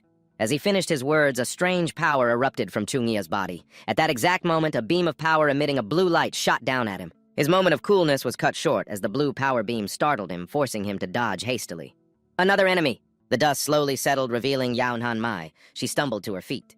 Chung-hia asked in surprise, Yao Nan Mai, but your nano-armor is supposed to be white. Why are you covered in soot, little sister? I risked my life for us to regroup. I was just hoping you'd get away with the goods, and now look what's happened to you. Ah, she quickly signals to him with her eyes. Chu-yi, I've hidden the goods. Let's retreat first. The two of them created a cloud of smoke to blind the police and then vanished. A nearby manhole cover rattled slightly. In an old abandoned building complex, the two had found their hiding spot. Yao Yimei, exhausted, had finally escaped the police. Chu-yi remarked, as expected of nano-armor, to think it recovered so quickly after taking that heavy hit. A pair of feet was slowly approaching the two of them. A voice even called out mockingly, Hey, beautiful! You still haven't explained to me why you took the liberty of barging into my house. So it was you, Yi-heh. You followed us all the way here like a ghost. You two must have realized you have a very serious problem by now. I originally planned to pick a random lucky neighbor, but who would have thought you'd pick me, the great master himself? Barging into a civilian's home deserves a fitting reward. Let me have some proper fun with you two. Chu-yi, enraged, rudely demanded, How did you find us? His eyes were already turning slightly bloodshot. Yi could sense it. Yao Yimei's body was contaminated with nuclear radiation. He looked at them arrogantly, challenging, If you're going to fight, then stop talking. He channeled strength into his arm and lunged forward, preparing to teach him a lesson. He provoked him, saying, I was just looking for someone to test the durability of my demonic prisoner physique. Terrified, Chu-yi threw his hands up to block, thinking anxiously, This is bad. Yi charged forward, attacking him directly with the raging mountain fist. From just that one move, Chu-yi's eyes bulged as he coughed up blood. Yi had aimed a precise punch straight into his gut. With just a single swing of his arm, Chu-yi's face was distorted as he flew into the distance. Yao Yimei's eyes widened in surprise as she stammered, "Such a powerful martial technique. Little brother, which master did you learn from?" Chu Yi fainted on the spot while he remained completely unharmed. He gave a devilish smile and replied, "I learned from Demora." Yao Yimei was unfamiliar with the name, thinking to herself, "Demora, I've never heard of him. To think a small city like In City has so many hidden masters." Just then, Chu Yi regained consciousness. "It seems he's one of those who won't shed a tear until they see the coffin." He said arrogantly, "Don't get cocky, kid, Yi." He glanced at Chu Yi with ice-cold eyes. He suddenly transformed into his true demon beast form. It turned out Chu Yi also possessed a demon beast. Behind him was a giant rhinoceros roaring wildly. Chu Yi said smugly, "I am a proper level 6 martial artist. I'm not someone a little martial artist brat like you can control." His true form was a rhinoceros. With a single stomp of its feet, the ground cracked in two. Chu Yi, now completely mutated with sharp spikes growing all over his body, charged to attack Yi Hei. The art of the 5 elements walk. He was excited by his mutated form. He smiled a grin stretching from ear to ear and said, "Now this is more like it." From behind, Yao Yimei had activated her invisibility ability, planning a sneak attack on Yi Hei. She thought smugly, "You didn't expect my nano armor to have a stealth function, did you, kid? I'm the real one on the attack." She thought she was about to succeed, but Yi Hei simply raised his hand. A wave of power shot out instantly, knocking Yao Yimei out. He said in a deep voice, "Stop getting in the way." Yi Hei slammed her straight into the wall behind them. One opponent down. Chu Yi saw that he had defeated Yao Yimei with just one arm. He trembled with rage, cursing, "Useless trash, this Yao Yimei can't even pull off a sneak attack." Chu Yi regained his confidence, clenched his fists, and charged forward. "It's all up to me now." He remained calm, a smirk on his lips as he said, "Bring it on." His eyes glowed as if waiting for his prey. He blocked the attack with just one arm. The power radiating from it was immense. He's eyes widened in surprise as he realized its defense increased that much. Chu Yi laughed gleefully and said scornfully, "Kid, the true body of my Iron Rhino Demon Beast can easily withstand a shot from a tank. What do you plan on using to break through it?" Not only had its defense increased, but its attack power was also much stronger. He thrust his rhinoceros horn forward as if to pierce Yi Hei. He tried his best to dodge. A loud explosion rang out as Chu Yi shouted, "Go meet your maker!" Several spots in the abandoned building were now dented from their battle. Chu Yi said arrogantly, "Little devil, no matter how arrogant you are in front of me, Chu Yi, you can't withstand a single blow." As soon as he finished speaking, he looked around but saw no sign of Yi Hei. He panicked, wondering, where is he? Chu Yi turned back to continue searching for him. He didn't believe that after that last punch, he still had the strength to escape. Just then, Yi Hei's true form appeared. He was tens of thousands of times larger than Chu Yi. Just standing up caused the surrounding ground to tremble. Chu Yi exclaimed in alarm, "What the hell is that?" Chu Yi started to panic, his mouth agape as he gasped, "Is this a demon beast? Where did it come from? Don't tell me that little devil transformed into it." A giant hand shot towards Chu Yi at rocket speed. The hand slammed down, causing the ground to shatter. However, Chu Yi managed to jump away in time, escaping a fatal blow. But he was just an ant. Yi Hei prepared to slam down again with his other hand. His brutal attack immediately sent dirt and dust flying everywhere. Yi Hei raised one hand high, gathering energy to create a shockwave. He aimed right at Chu Yi and unleashed a barrage of punches. Suddenly, the system displayed a notification: host Yi Hei. State supergiant humanoid form, composite physique 23.8 to 294. At that moment, Yao Yimei, who had just woken up nursing her injuries, witnessed Yi Hei's body and began to tremble and stutter. She said, "I was such a complete fool. Why did I have to provoke this monster?" Yao Yimei scanned the surrounding terrain, calculating the best possible solution. She said, "If this keeps up, Chu Yi will be beaten to death, and we can't escape either. The only option is to risk it all." She leaped onto the roof of a nearby building. Holding a glowing red wire in her mouth, she dove down, using it to bind Di Hoa. Yao Yimei shouted, "This is a filament from my nano-armor. It's strong enough to slice through high-grade synthetic metal." She then flew around him, letting the wire wrap tighter. Yao Yimei yelled again, "Even if you use some kind of gene tech to become a giant, and even if it made you strong, the weaknesses of the flesh can never be changed." And just like that, the wire sliced Di Hoa's head clean off. She landed gently as the head fell right in front of her. She quickly retracted the wire, and thinking she had finally defeated Di Hoa, she let out a sigh of relief. Did I finally succeed? But her relief was short-lived. The head was still active. Di Hoa opened his mouth, a ball of energy, preparing to attack her. Terrified, Yao Yimei trembled and stammered, "Monster!" as a massive beam of power shot out, piercing through the entire building.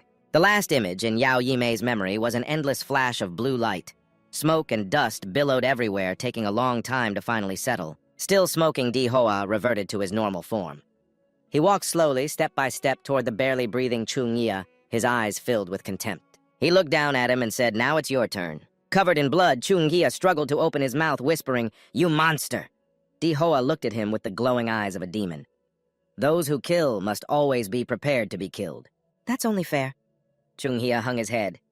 Suddenly, the flashing lights and sirens of police cars filled the air outside. Knowing he couldn't escape, he said, "If I have to die this soon, then I'm dragging you down with me, Yao Yimei, that woman you just killed. I hid something in your room called the Golden Gene." His face twisted into a hideous, crazed mask as he screamed, "And now it's all yours. You'll face an endless pursuit. You'll have to live like a rat in the shadows. I'll be waiting for you in hell." Disgusted and tired of his rambling, Di-hoa delivered a final kick, silencing him for good. Di-hoa added, "You talk way too much." He could see the police were nearby and muttered, "The cops are here. I need to dispose of the bodies and fast." Looking at the destruction he'd caused, Di-hoa thought, "I might have gone a little overboard this time." By the time he returned to his apartment, it was already midnight.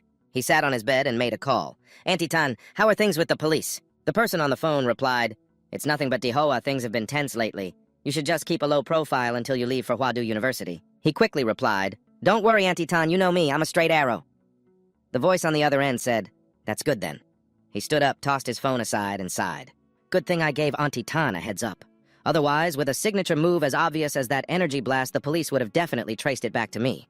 It was just as Chung-hee had said. Yao Yimei really had hidden the gene tube in his room. Di-hoa held it in his hand, examining it. So this is the golden gene those two were talking about. On the tube was a symbol of a large beast. He realized he'd seen this symbol before in the Prometheus file the person from Huadu had given him. This is the logo of the Thunder Rocket Titan in the biotech field. Thinking back on the two of them, it started to make sense. Looks like those two stole this from the Thunder Rock Corporation. While on the run, they must have been facing all sorts of pursuers. Recalling his vile expression, he guessed, "And from the sound of it, he just dumped this whole mess on me." Di-hoa glanced at the large hole he'd blasted through his window. He stuck his hands in his pockets, thinking, "Looks like I'll have to move. I'll find a hotel to crash at for tonight." In the B-rank secret realm, deep within the Swan Lake region, a girl standing on a wolf's head asked, "How was the haul on your end?" A man answered, "It was decent, we got a few things." Suddenly, a massive tremor shook the ground. "Everyone on alert!" The girl called out in alarm. "This is bad, Captain, look over there!" Following her shout, they looked into the distance. A colossal beast had appeared, and behind it a terrifying horde charged forward. Wave after wave, they stampeded toward them like a hurricane. Leading the horde was a particularly massive demonic beast. It's a Dominator-rank beast of 5th stage blood-eyed black ape. People scattered in panic. They urged, "Quick, report this to the military." "A Dominator rank is leading a massive beast tide," they worriedly shouted. "Ancheng City won't be able to hold it off. The nation has to dispatch Grandmaster or Great Grandmaster level martial artists for support. Damn it, high-rank demonic beasts almost never leave their own territory to enter low-rank beast zones. Why is this happening?" The beast stared forward with a terrifying expression. Suddenly, its eyes turned blood red, unleashing an immense wave of energy. Giant boulders began to rain from the sky. In a panic, people fled while screaming for help. "Emergency, a Dominator-rank beast has appeared in the Swan Lake secret realm. The beast tide is spreading," one man yelled in terror, requesting support. As he cried out for help, a huge boulder fell, crushing him instantly. At the same time, a mechanical voice responded, "Message received. Dominator class incursion confirmed." "Please respond! Please respond!" The beast reared up, looking impossibly huge. Its maw opened in a massive roar. "Full-scale assault!" A large black hole began to form in the sky.